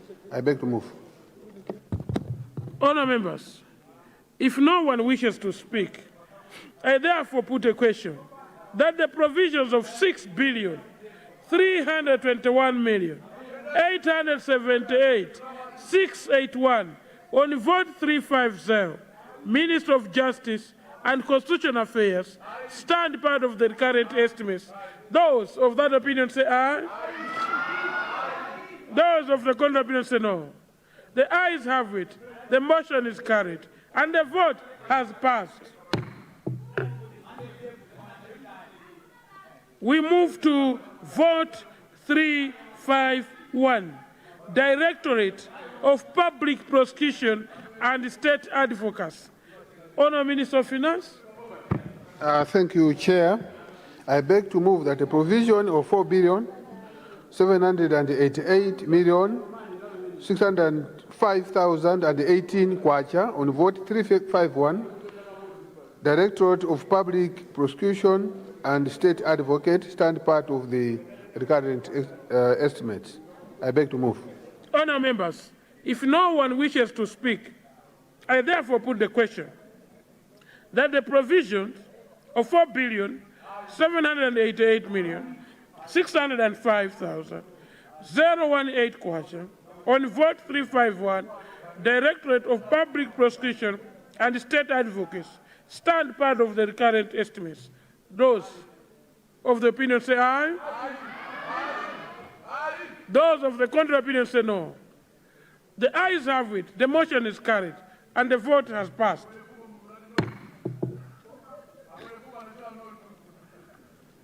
Honourable members, we go to vote 353, Administrator General's Department. Honourable Minister. Thank you, Chair. I beg to move that the provision of 2,631,959,903 on vote 353, Administrators General's Department, stand part of the recurrent estimates. I beg to move. Thank you. Honourable members, if no one wishes to speak, I therefore put the question that the provisions of 2,631,959,903 on vote 353, Administrator General's Department, stand part of the recurrent estimate. Those of that opinion say aye. And those of the contrary opinion say no. The ayes have it. The motion is carried, and the vote has passed. Honourable members, we go to vote 354, Attorney General's Department. Honourable Minister of Finance. Mr. Chairperson, I beg to move that the provision of 1,856,498,378 on vote 354, Attorney General's Department, stand part of the recurrent estimates. I beg to move. Honourable members, if no one wishes to speak, I put the question that the provisions of 1,856,498,378 on vote 354, Attorney General's Department stand part of the recurrent estimates. Those of that opinion say aye. Those of the contrary opinion say no. The ayes have it. The motion is carried, and the vote has passed. Honourable members, you are doing so well. We're loving the flow of the House this evening.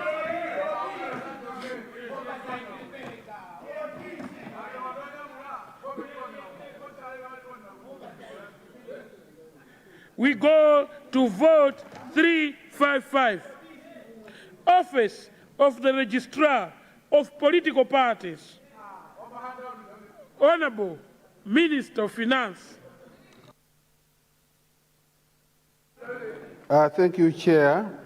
I beg to move that the provision of 1,782,755,938 on vote 355, Office of the Registrar of Political Parties, stand part of the recurrent estimates. I beg to move.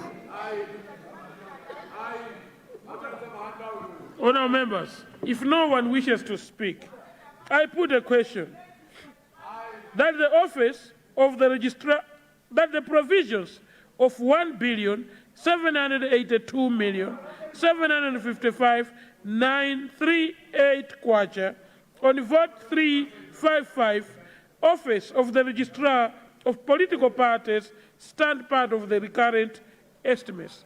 Those of that opinion say aye. Those of the contrary opinion say no.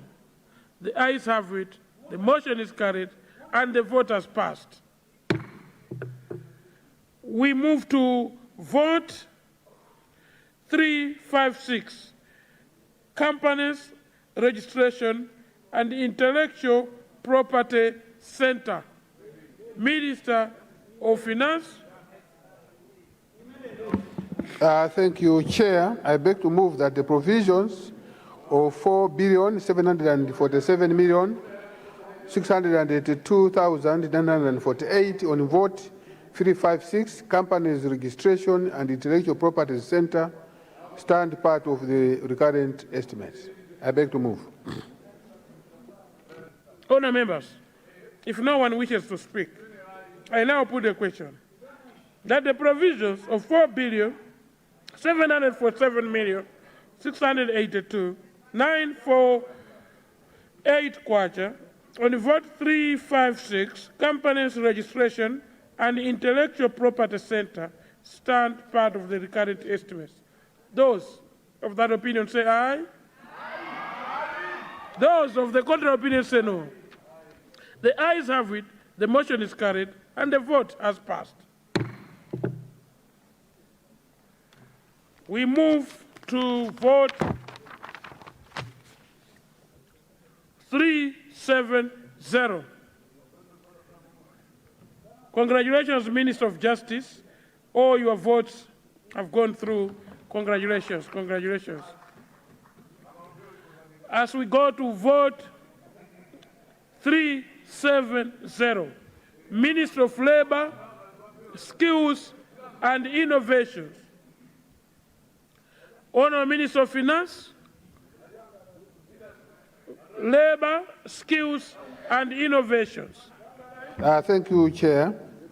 I beg to move that the provisions of 25,467,102,239 on vote 368, Ministry of Labour, Skills and Innovation, stand part of the recurrent and development estimates. I beg to move. Honourable Member for Zimba South, you have the floor. Chair, through you, I just want to find out on budget document number 4, volume 3. I just want to find out, normally district labor offices are funded and are allocated funds, but this financial year, it seems that there is no, if you look at page 190 to 193, all the district labor offices have not been allocated any funds. So I want to find out from the Minister of Finance Why is it that our labor officers in the districts have not been allocated any penny? Secondly, through you, Chairperson, if you go to page 195, capital budget or development budget, establishment of community colleges, acquisition of technical services, there is a 3 billion. I wanted to understand, I wanted to find out from the minister. I wish the Minister of Labor was here. We have, as Mzimba South, we want to establish Bangalala Community College and also Champira, where the Chinese are camping there. We want to turn them to technical schools, community colleges.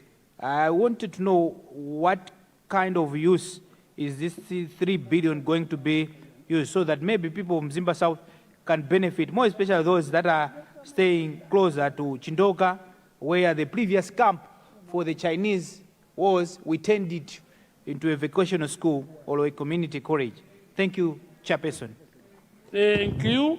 Honourable Minister of Finance.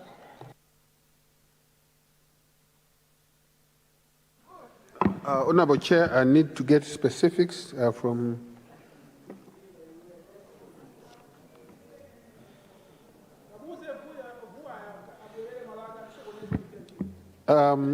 first, I think the first question on why don't we have labor officers, I am informed that the labor officers have devolved to the district councils.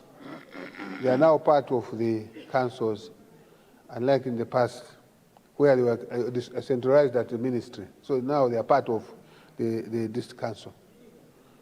And on the community colleges, I am aware that currently we have 3 billion, but we know that that money is not enough. We want to build as many technical colleges. We have also we have interest from a number of donors who would want to fund this, and I'm sure at the mid-term, I think this figure will be revised, because I think we'll be showing how much money has come from the donor community. So indeed, I agree with you. 3 is not enough, but at mid-year, we will see a significant increase on this amount, because we have donors that are supporting these projects. Thank you. Thank you. Honourable members, if no one wishes to speak, I therefore put the question that the provisions of 25 billion 467 million 102,239 kwacha on vote 370, Ministry of Labour, Skills and Innovation, stand part of the recurrent and development estimates. Those of that opinion say aye. Aye. Those of the contrary opinion say no. The ayes have it. The motion is carried and the vote has passed. We go to vote 390. Ministry of Industrialization, Business, Trade and Tourism. Honourable Minister of Finance. Thank you, Mr. Chairperson. I beg to move that the provision of 29 billion 884,393,345 on vote 390, Ministry of Industrialization, Business, Trade and Tourism stand part of the recurrent and development estimates. I beg to move. Honourable members, if no one wishes to speak, I therefore put a question that the provisions of 29 billion 844,393,345 kwacha on vote 390, Minister of Industrialization, Business, Trade and Tourism stand part of the recurrent and development estimates. Those of that opinion say aye. Aye.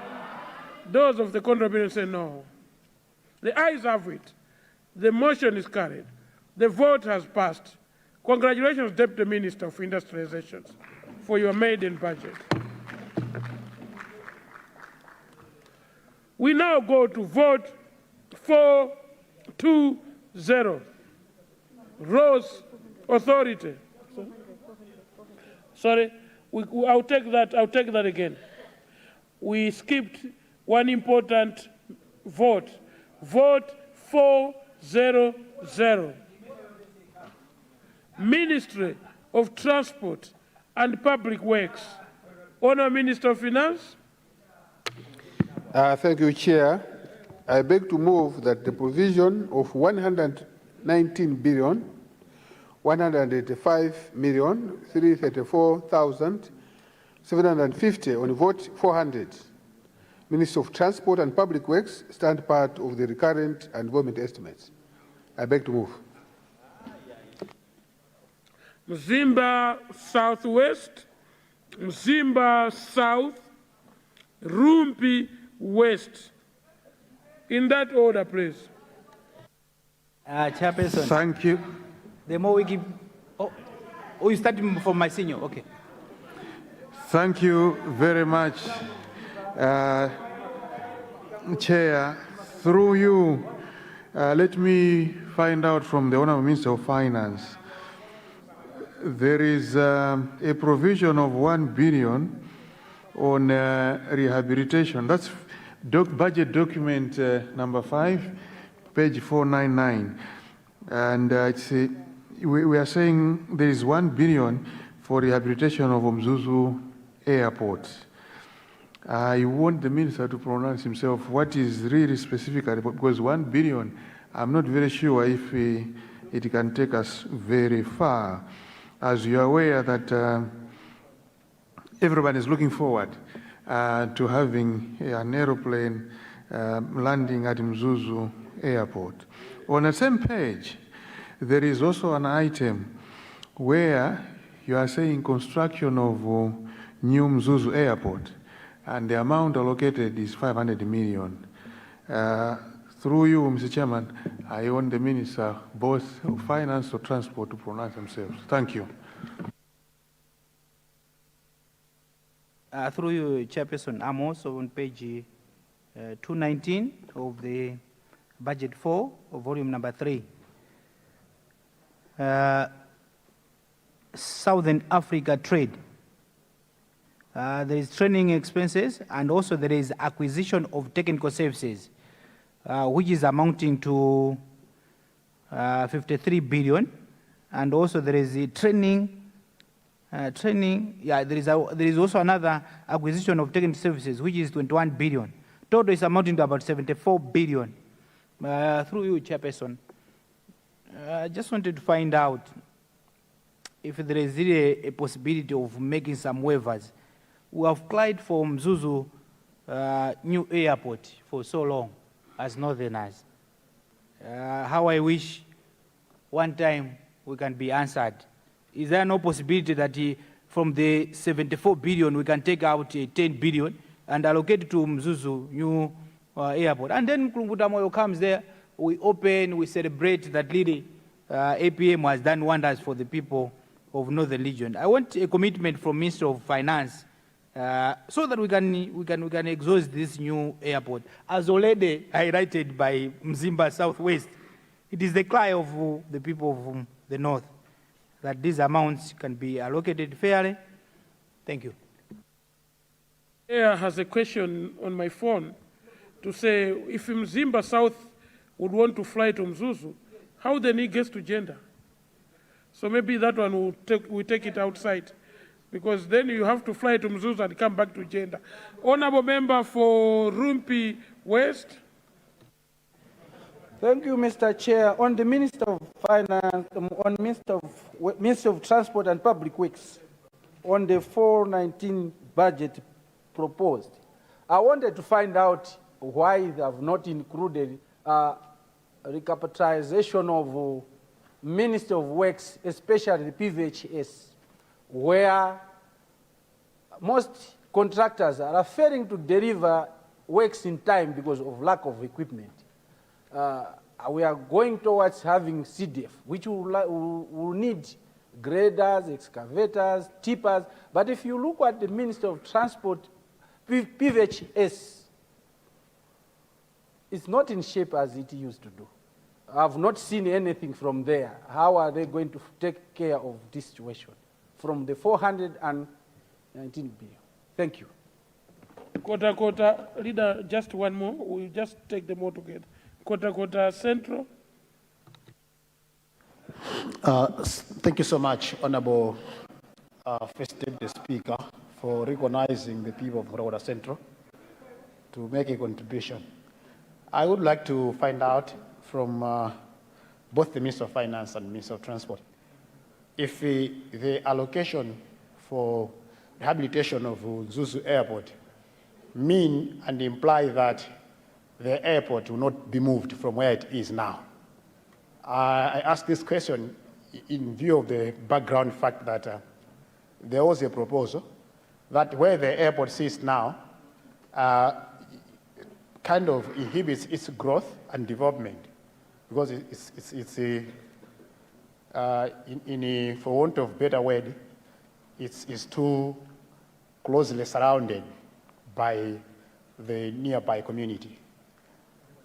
And I remember there was a proposal to move the airport to as far as Ikwendeni or any such area where there would be enough space, and as is the trend in all cities in the world, all developed cities. So do these allocations mean that we have resigned to our fate, we are not moving the airport anywhere, and we just want to refurbish the current airport where it is?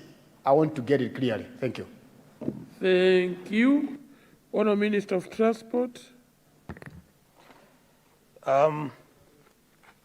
Chairperson, I think, let me start with the last one. The last one, to me, appears to be debate because there's no reference to any figures in the budget.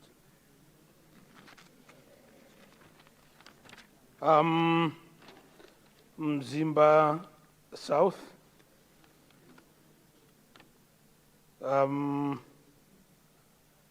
The question is to try to via resources towards a new airport in Mzuzu. The minister will deal with that. But I would like to indicate that the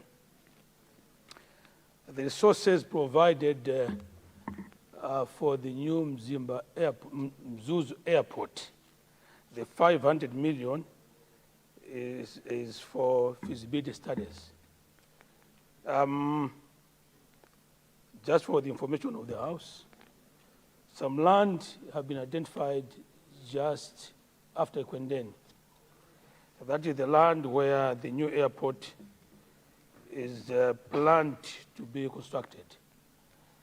And therefore, resources have been provided for the studies. Rehabilitation of the existing airport with 1 billion, yes.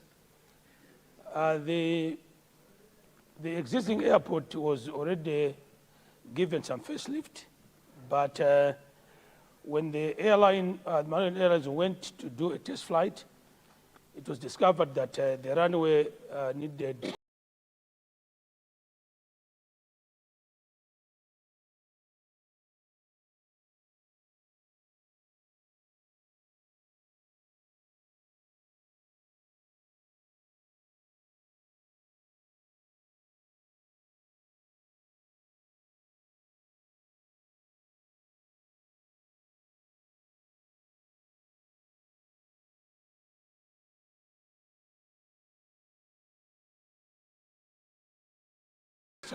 I so submit, Chairperson.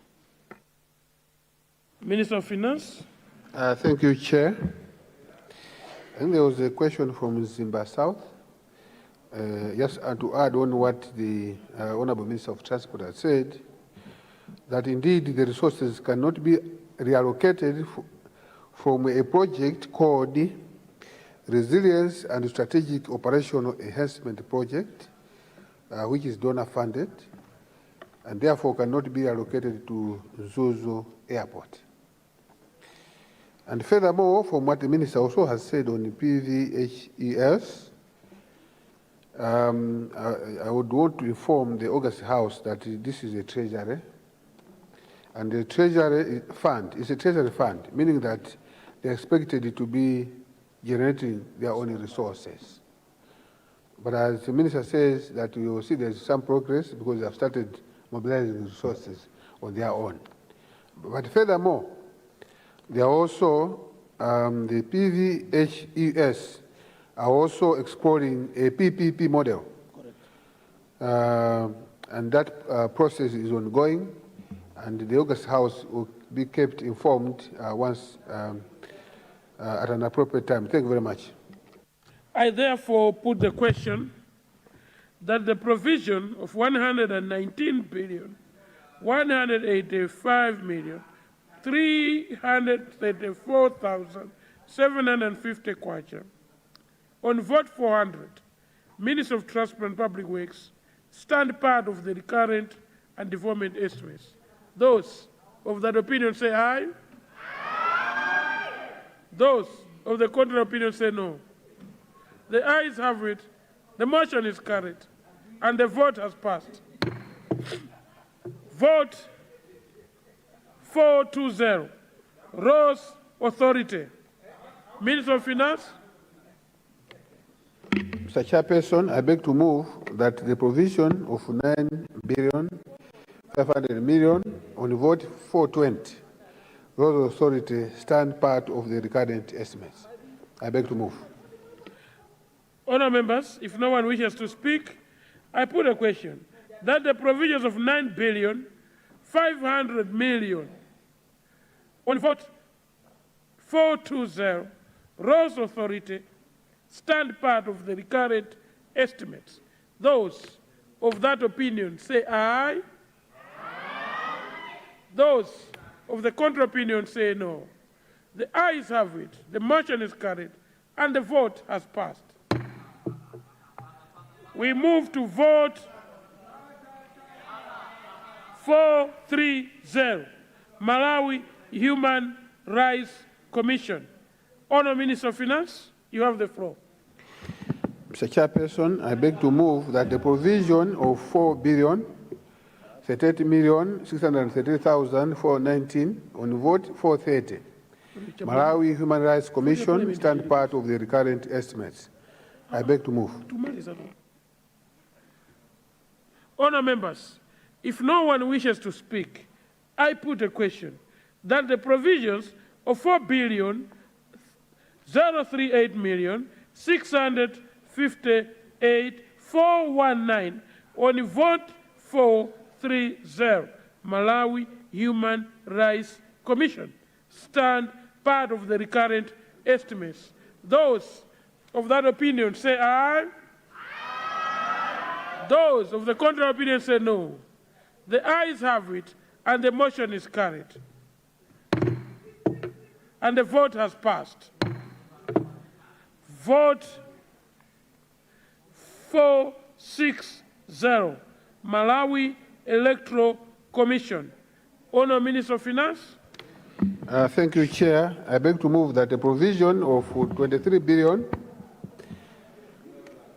946,795,973 on vote 460, Malawi Electoral Commission, stand part of the recurrent estimates.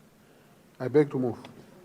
Honourable members, if no one wishes to speak, I therefore put a question that the provision of 23,946,795,973 kwacha on vote 460, Malawi Electoral Commission, stand part of the recurrent estimates. Those of that opinion say aye.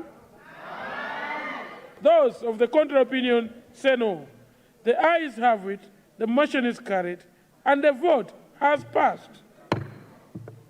We move to vote 470, Ministry of Natural Resources. Honourable Minister of Finance. Mr. Chairperson, I beg to move that the provision of 22,985,243,194 on vote 470, Ministry of Natural Resources, stand part of the recurrent and development estimates. I beg to move. Okay. Honourable members, if no one wishes to speak, I would like to put a question that the provision of 22 billion 985 243 194 kwacha on vote 470 Ministry of Natural Resources stand part of the recurrent and development estimates. Those of that opinion say aye. Those of the contrary opinion say no. The ayes have it. The motion is carried. The vote has passed. Congratulations, Honourable Minister, for your maiden speech.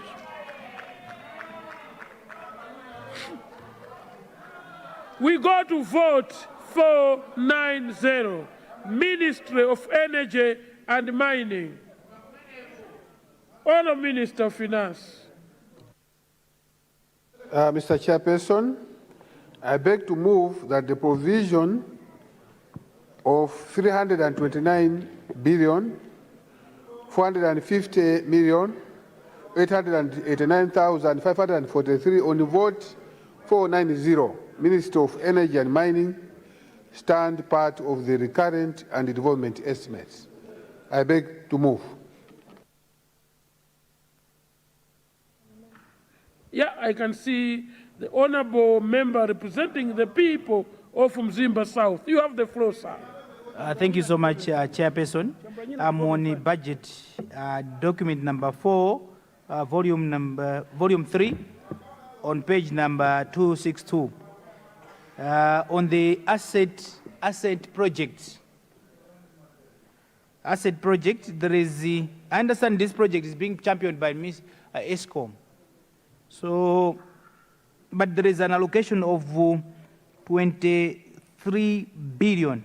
Last time it had come when we were approving this loan, we had sent out, as constituencies, we had sent out actual places where this project has to, where they need to buy transformers for us.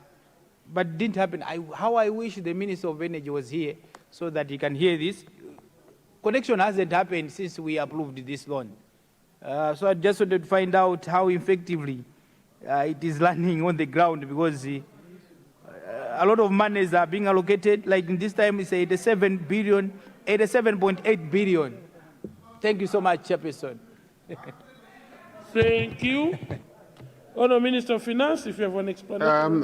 In terms of specifics, I don't have the details, but what I can assure you is that, again, because of the APM that we have adopted, there will be a lot of resources going to the Ministry of Energy and Mining. We have the MAREP. As the honourable member is aware, that the past 4 years there was no MAREP because there were no levies coming from MERA. But now, I think starting from this fiscal year, you will see that we start moving, and I'm sure you will have the transformers that we're talking about. Thank you very much, Mr. Chairperson. Honourable members, I therefore put the question that the provision of 329 billion 450 million 889,543 kwacha on vote 490, Ministry of Energy and Mining, stand part of the recurrent and development estimates. Those of that opinion say aye. Those of the contrary opinion say no. The ayes have it. The motion is carried. And the vote has passed. Vote 510. Anti-Corruption Bureau. Honourable Minister of Finance. Honourable Chair, I beg to move that the provision of 12 billion 900 million 941,784 on vote 510 and Corruption Bureau stand part of the recurrent and development estimates. I beg to move. Honourable members, if no one wishes to speak, I put the question that the provision of 12 billion 900 million 941,784 kwacha on vote 510 Anti-Corruption Bureau stand part of the recurrent and development estimates. Those of that opinion say aye. Those of the contrary opinion say no. The ayes have it. The motion is carried. The vote has passed.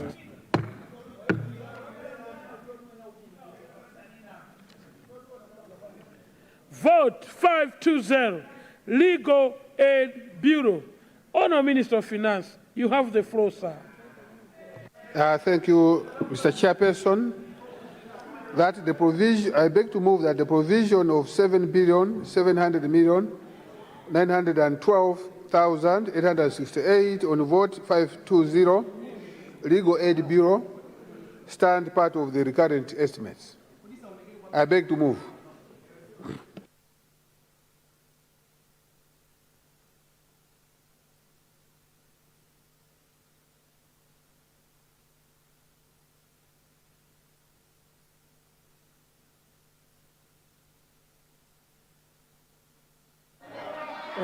If no one wishes to speak, I now put the question that the provisions of 7,700,912,868 on vote 520, Legal Aid Bureau, stand part of the current estimates. Those of that opinion say aye. Those of the contrary opinion say no. The ayes have it. The motion is carried, and the vote has passed. Honourable members, honourable members, order. I would like I love the flow of the information. 080. Honourable members, we have agreed to go back to vote number 080, National Assembly. Honourable Minister of Finance. Thank you.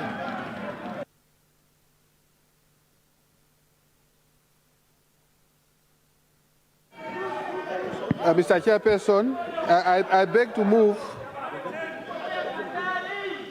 Mr. Chairperson, I beg to move that the provision of 76,245,000,000 and 15,339 on vote 080, National Assembly, stand part of the recurrent estimates. I beg to move.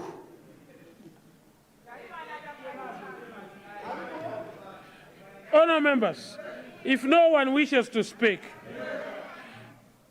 I want to bring a question that the provision of 76,245,015,339 on vote 080, National Assembly, stand part of the recurrent estimates.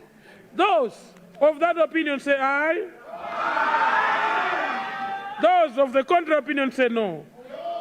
The ayes have it. The motion is carried, and the vote has passed. Honourable members, we now move to vote 550, Office of the Ombudsman. Honourable Minister of Finance, you have the floor. Thank you, Chair. I beg to move that the provision of 3,242,211,779 on vote 550, Office of the Ombudsman, stand part of the recurrent estimates. I beg to move. Honourable members, if no one wishes to speak, I bring a question that the provision of 3,242,211,779 kwacha on vote 550, Office of the Ombudsman, stand part of the recurrent estimates. Those of that opinion say aye.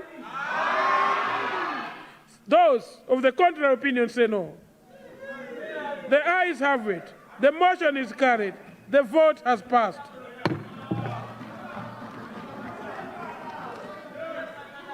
Vote 560, Malawi Law Commission.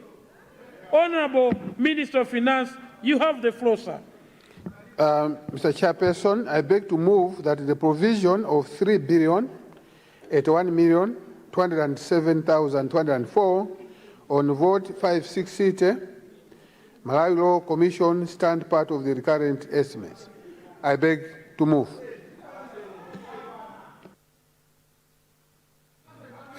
Honourable members, who wants to speak?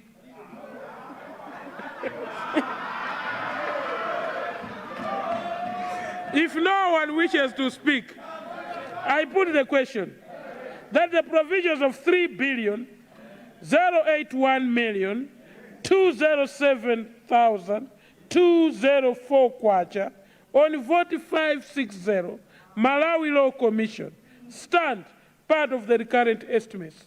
Those of that opinion say aye. Those of the contrary opinion say no.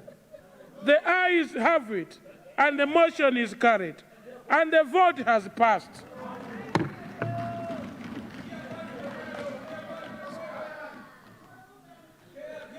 Honourable members, congratulations, Honourable Minister of Justice again. Congratulations. I just click on this.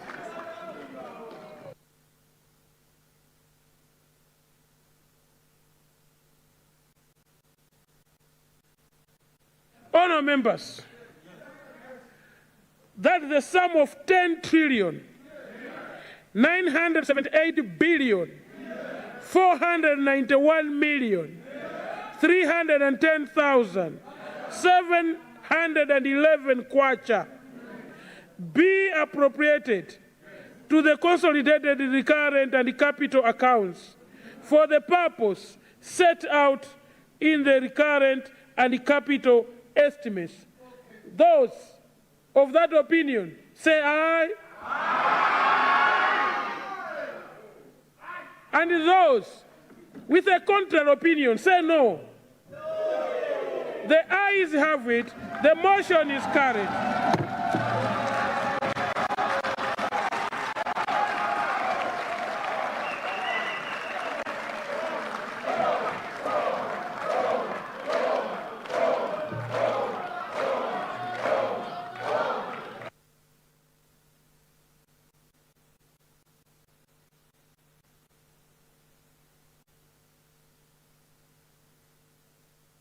Honour members, order, honour members, order, honour members.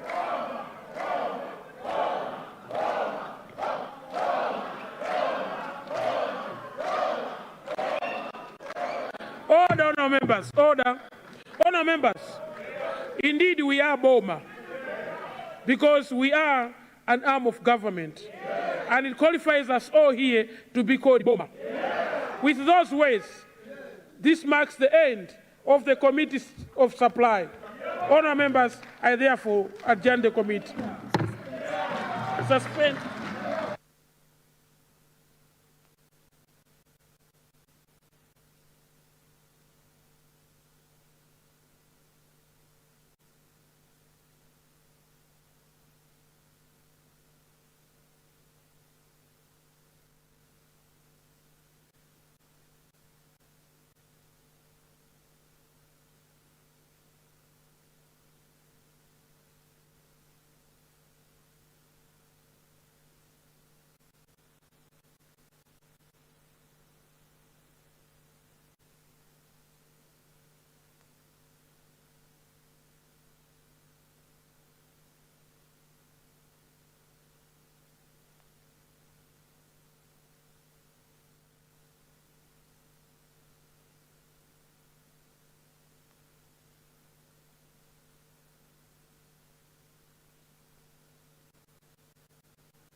members, welcome back from the committee stage.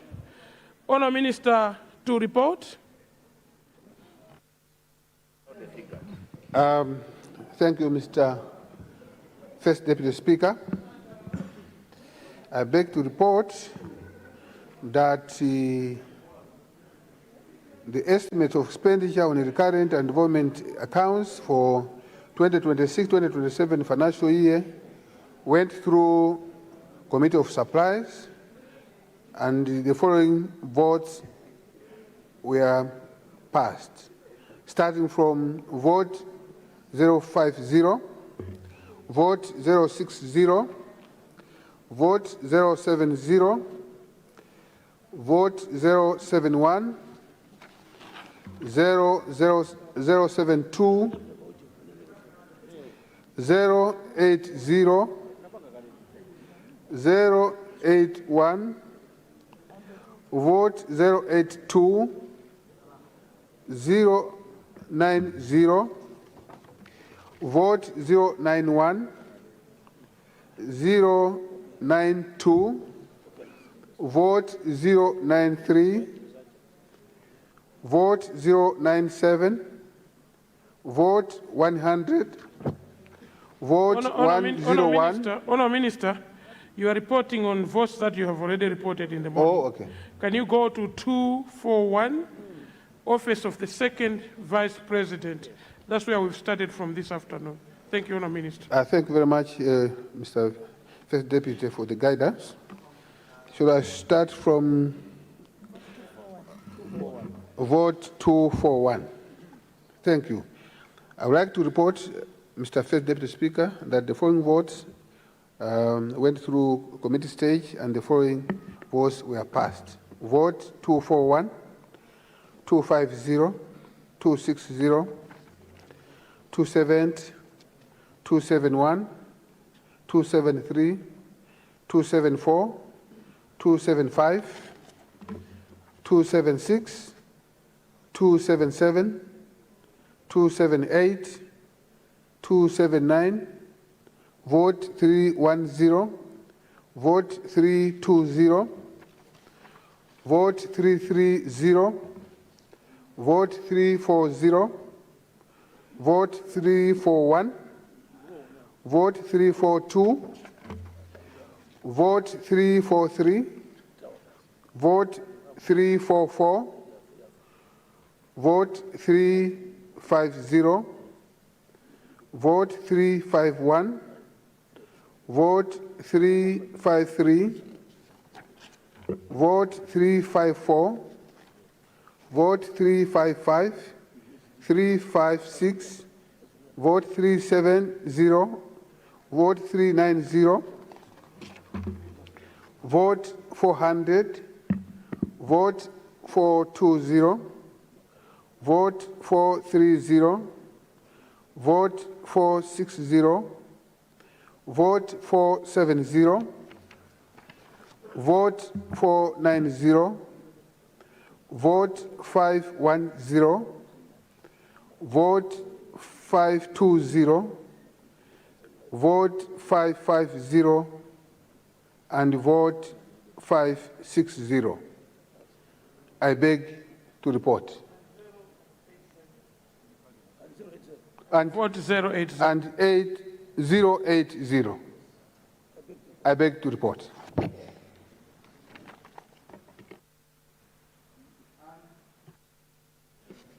And I beg to move that the appropriation bill 2026 now be read for the first time.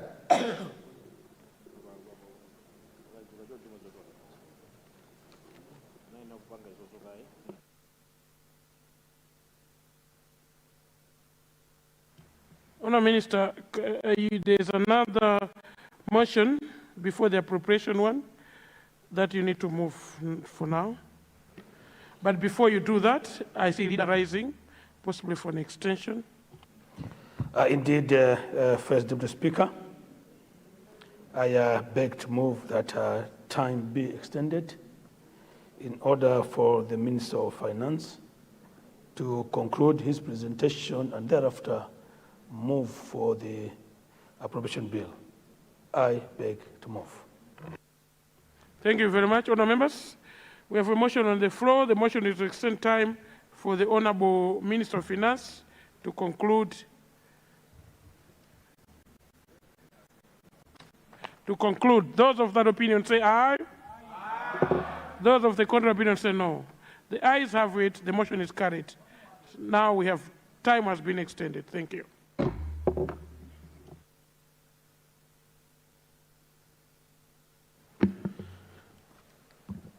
Mr. First Deputy Speaker,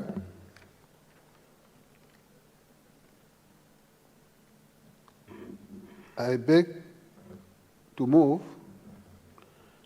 that estimates as agreed to by the Committee of the House be agreed to.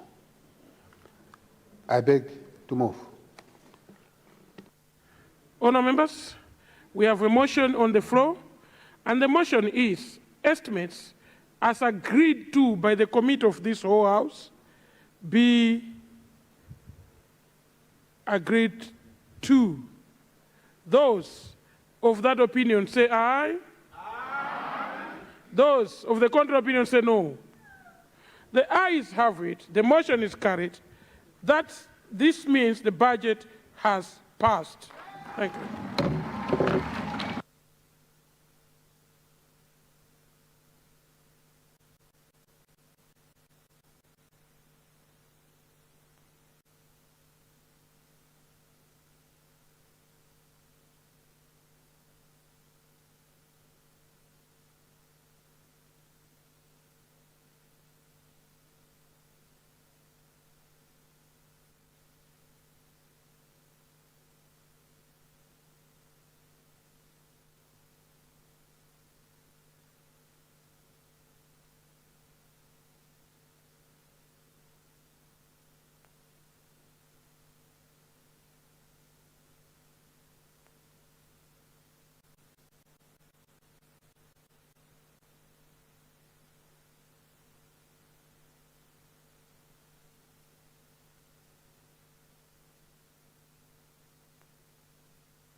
Members, before I give the leader to guide on the House business for tomorrow, I want to re-emphasize that tomorrow we are swearing in members of Parliament elect, and as procedure, those that have won on political parties, can those political parties nominate 2 honour members of this House to walk our members of Parliament elect for the swearing-in ceremony, and the Parliament will make arrangements for the independent candidate for Luntha West constituency to be guided as such.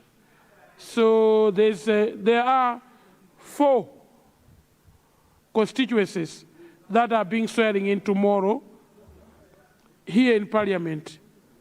1 from Kota Kota, then Luntha, then Rumpi, and Deza. So all political parties, all members of Parliament that wants to attend will be allowed to sit in and watch. Thank you very much. Leader.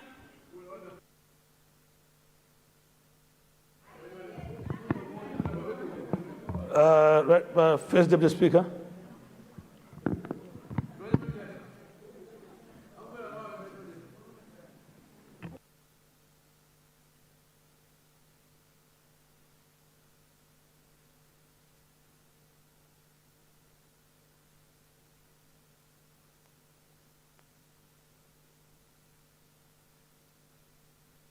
Leader, have you agreed? I've recognized you, Leader. Right Honourable Speaker, in my motion, I did indicate that part of my motion was for us to dispose of the appropriation bill.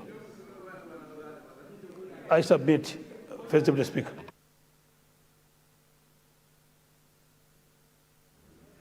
Honorable Mzimba South, you are agitating. It would have been nice if we can do it today, but we need to amend the order paper because that bill is not appearing on the order paper.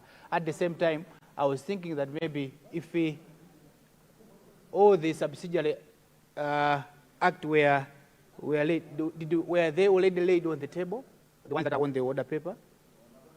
Were they already laid, and are they ready to be? Because we can't pass appropriation before. But how I wish we do it tomorrow, you consult, because the appropriation bill is supposed to appear on the order paper, which is not there.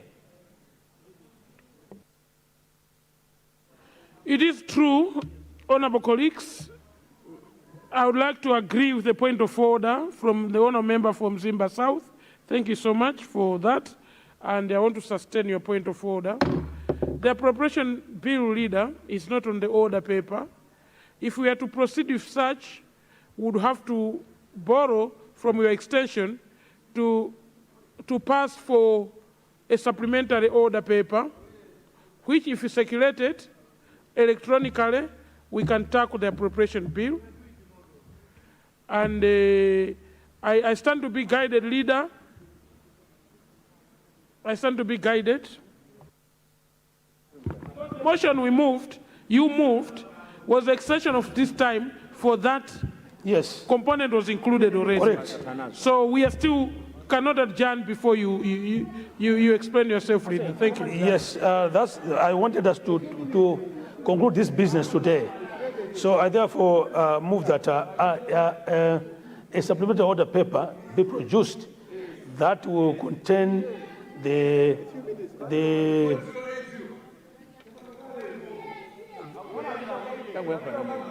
yes.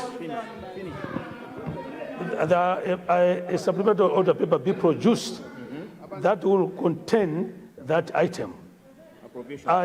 The appropriation bill. I beg to move. Honour members, we have a motion on the floor. The motion is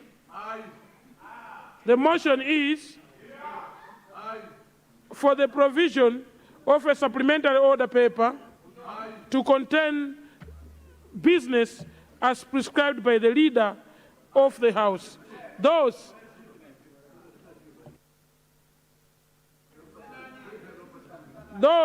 of that opinion say aye. Those of the contrary opinion say no.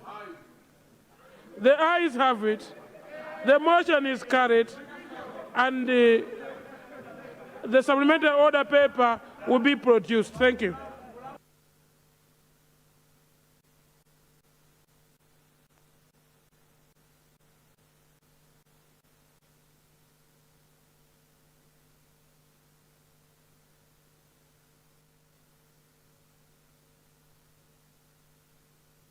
Leader, I also go to your attention while we have a ministerial statement on the current order paper and laying of papers, if they are available, we can choose which business to tackle now while we are waiting for the order paper to be circulated.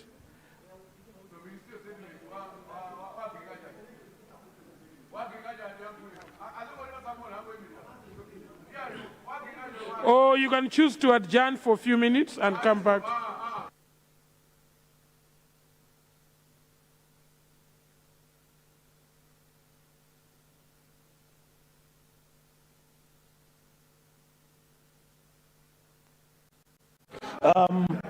First Deputy Speaker, we therefore move to agenda item D, laying of papers on the table. The Minister of Finance has several papers to lay on the table. Okay.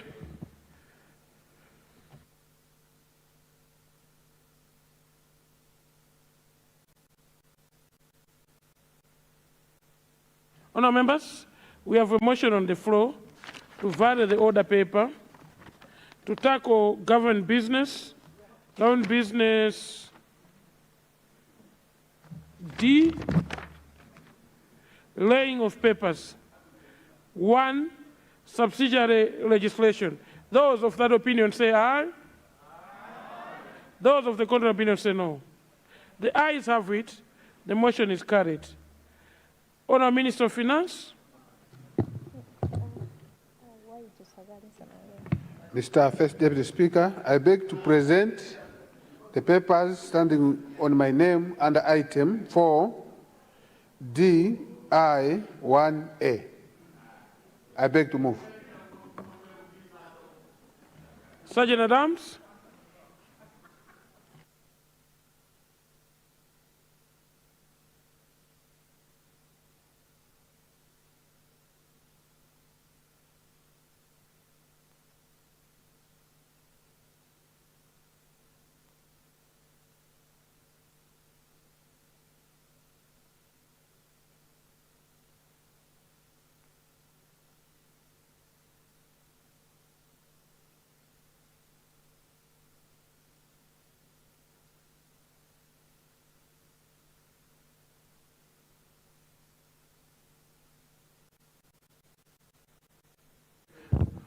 Honourable Minister, do you want to speak to your papers? No, Mr. First Deputy Speaker.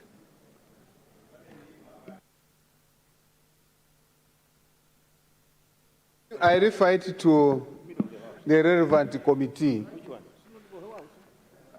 Thank you, Honourable Minister. Honourable members, that business is referred to the Budget Committee of Parliament. Thank you. Honourable Minister. Thank you. My apologies. My apologies. My apologies. I think Lilongwe Site Munoza confused my judgment. I would like to withdraw my judgment to say this will be referred to the Legal Affairs Committee of Parliament. Honourable Minister of Finance.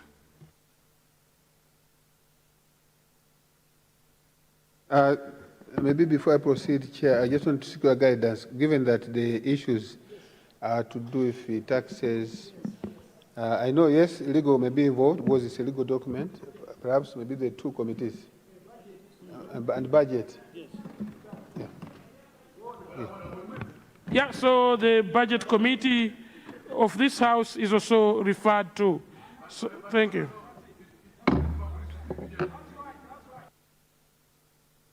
Honourable Minister of Finance for the next one.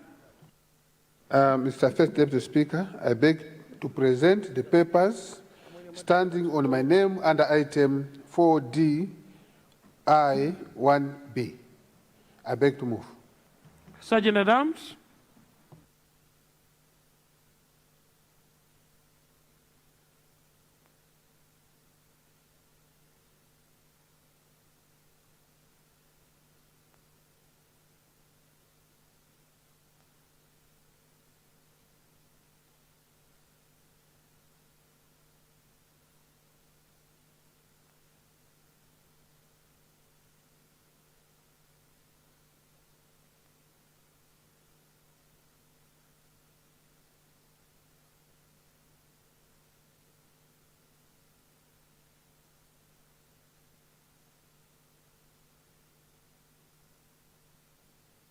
Honourable Minister, do you want to speak to your report?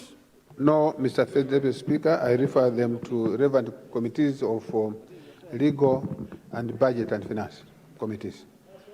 Thank you. Honourable members, the report has been referred to the Committee of Legal and Budget and Finance of this House. Honourable Minister, for the next item. Mr. First Deputy Speaker, I beg to present the papers standing on my name under item 4DI-1C. Standing on the order paper. I beg to move. Sergeant Adams.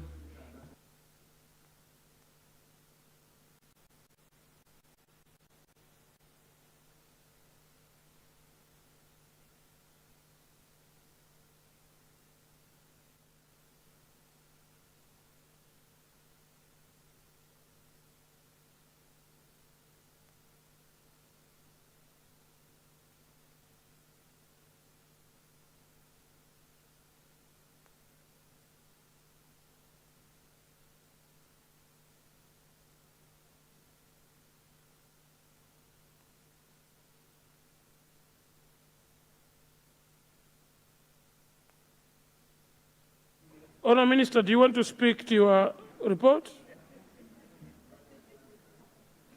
No, Mr. First Deputy Speaker. I refer it to the relevant committees of Budget and Finance and Legal committees. Thank you. Honourable members, that report too has been referred to the Legal Affairs Committee and the Budget and Finance of this House. Thank you. Minister of Finance, on the next business.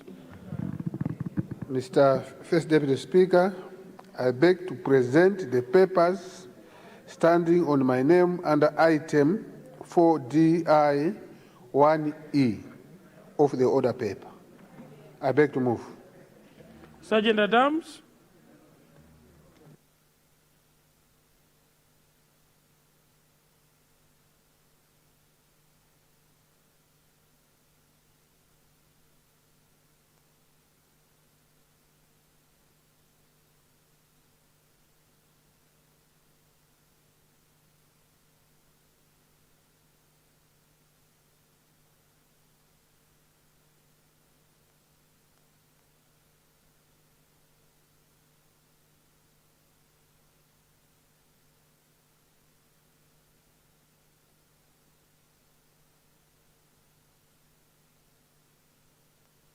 Honourable Minister, do you want to speak to your report?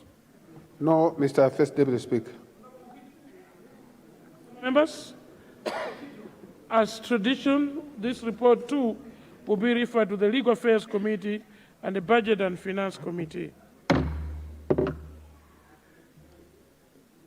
Honourable Minister of Finance, for the remaining business. Mr. First Deputy Speaker, I beg to present the papers standing on my name under item 4I D1F of the order paper. I beg to move. Sergeant Adams.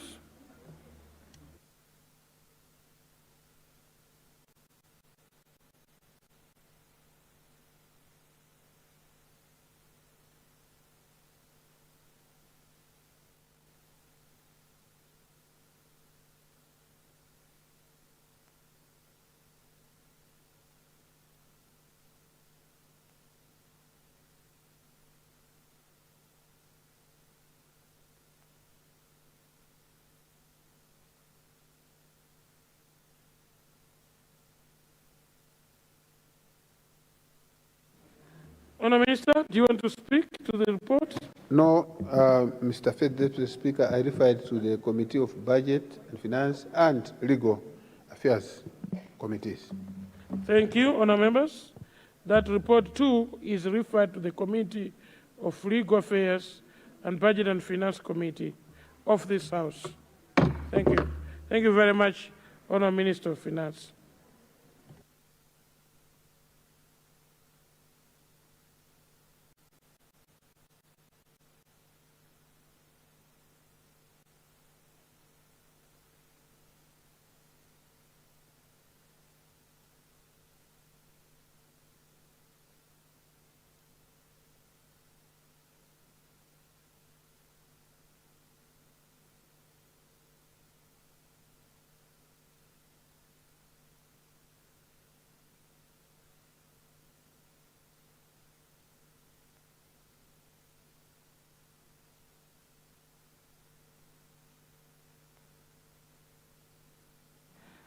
Honourable Minister of Finance.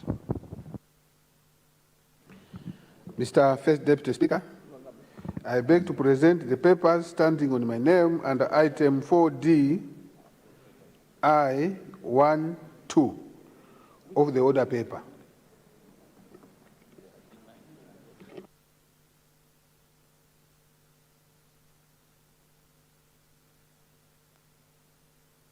Honourable Minister, which one is that? This is to do with the Economic and Fiscal Policy Statement 2026. It's not on the order paper. Statement, Economic and Fiscal Policy for 2026. It's already. Thank you. It's 3D2. Yeah, true. Yeah. Yeah. That's the one. Sergeant Adams?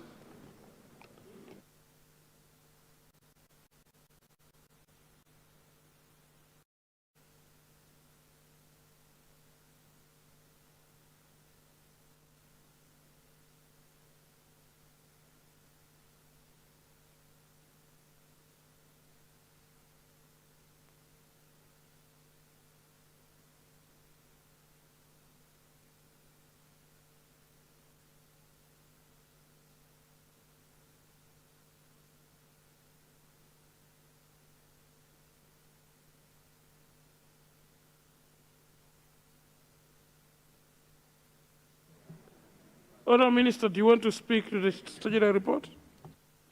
No, Mr. Deputy Speaker. As I've said, it's a policy statement, economic and fiscal policy. So I referred to the whole House, because all the members of the August House are supposed to go through the policy statement. I beg to move. Thank you very much, Honourable Member.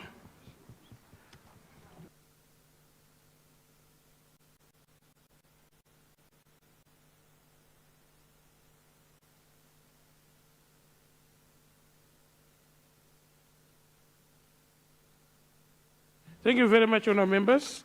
Some procedural announcements through the leader. Some procedural announcements. Honourable members, we are unable to take our leader. From the Minister of Finance, we proceed to the Minister of Foreign Affairs and International Cooperation to lay on the table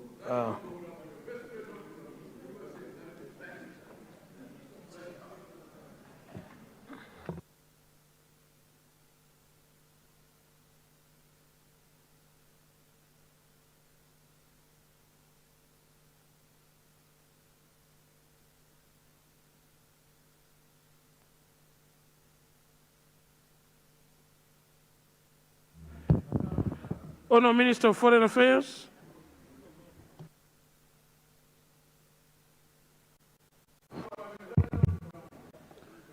First, Deputy Speaker, sir, I beg to present the papers standing on my name under items 4G1, 3A, B, C, D, E of the order paper. I beg to move. Thank you. Sergeant Adams.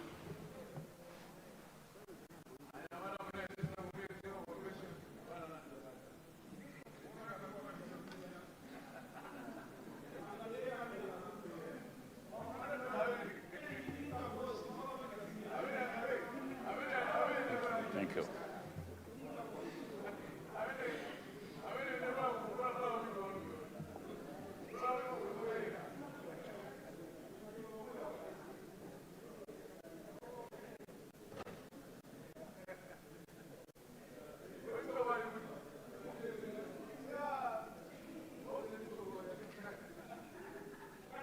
Honourable Minister of Foreign Affairs, do you want to speak to your reports? First, Deputy Speaker, sir, I do not want to speak.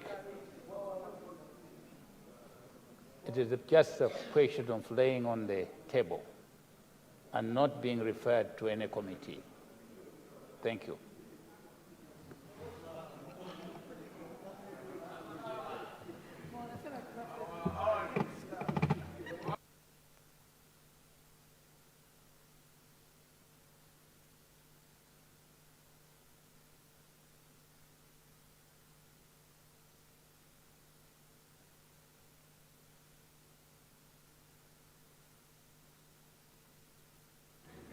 Honourable members, thank you very much, Honourable Minister of Foreign Affairs. But according to our own standing orders, all subsidiary legislations are automatically referred to the Legal Affairs Committee, so they stand so as of all the papers you have presented. Thank you.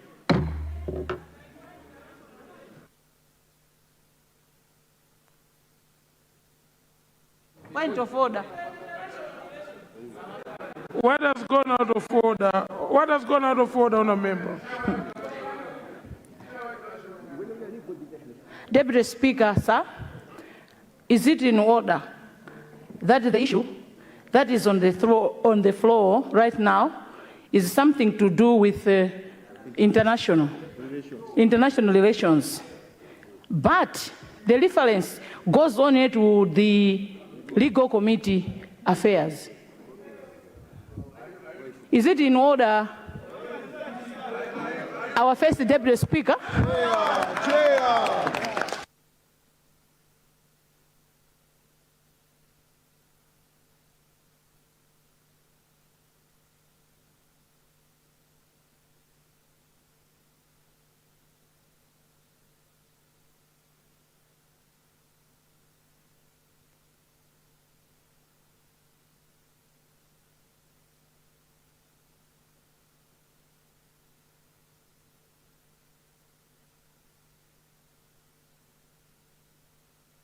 Honourable Chair, International Relations, I hear you. And you are a vibrant chair of this House. You are seated very next to the Honourable Minister of Foreign Affairs, where lobbying could have happened right at the table. And as I speak, maybe you're already lobbying, because after my speaking, he is supposed to rise to propose that the reference or so should consider your committee. So I hope you're already lobbying for that to happen. So I'll take the last point of order from Zimba South, while the honourable chair does something different. Yeah, Chairperson, Chairperson, just to support the point of order that the chair was making. If you look at the reports that are being done here, they are talking about Tony Blair Institute, they are talking about ZEP, who have got members that belong to international committee. They go to these places. Now, when they go to these places, they need to be aligned to these reports. Otherwise, they'll be misplaced. So I thought it's something that's worth discussing. Thank you. The legal affairs should be joined by the international committee so that at least we can have a good say. It's something that is tangible. Thank you. Honourable Member, don't belabor the point. I'm with you. I sustain your point of order. But those powers are resting in the hands of the Honourable Minister. Honourable Minister of Foreign Affairs, please pronounce yourself.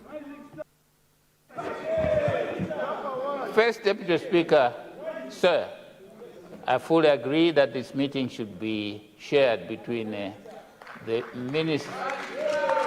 Legal Affairs as International Relations. Thank you, First Deputy Speaker. Thank you very much. I therefore refer to Legal Affairs and the International Relations Committee. Leader on the floor. First, Deputy Speaker, owing to some more technicalities, we've been advised that it may not be possible to process the appropriation bill today. I therefore would like to submit that tomorrow we will handle that bill alongside other bills that support the budget. So I submit, First Deputy Speaker. Honourable members, as you have heard announcements from the leader, we are technically unable to process the appropriation bill, but we have followed all the procedures. All the papers have been laid on the table, and that condition has been satisfied. The other condition, will do the technicalities tomorrow, and then the appropriation bill will be tabled in this House tomorrow. Honourable members, I don't have any further announcements to make. It's 17:29. I wanted to greet the people of Lilongwe Mitundu. You are here. Lilongwe Mitundu, are you here?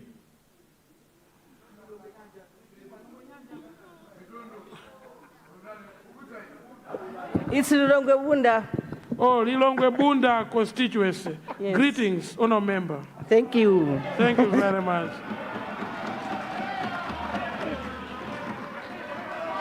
And members, it is 17:30. I was actually waiting for the 30 to come. It is 17:30. I adjourn the House for tomorrow, Wednesday, 26th at 2 p.m. House adjourned.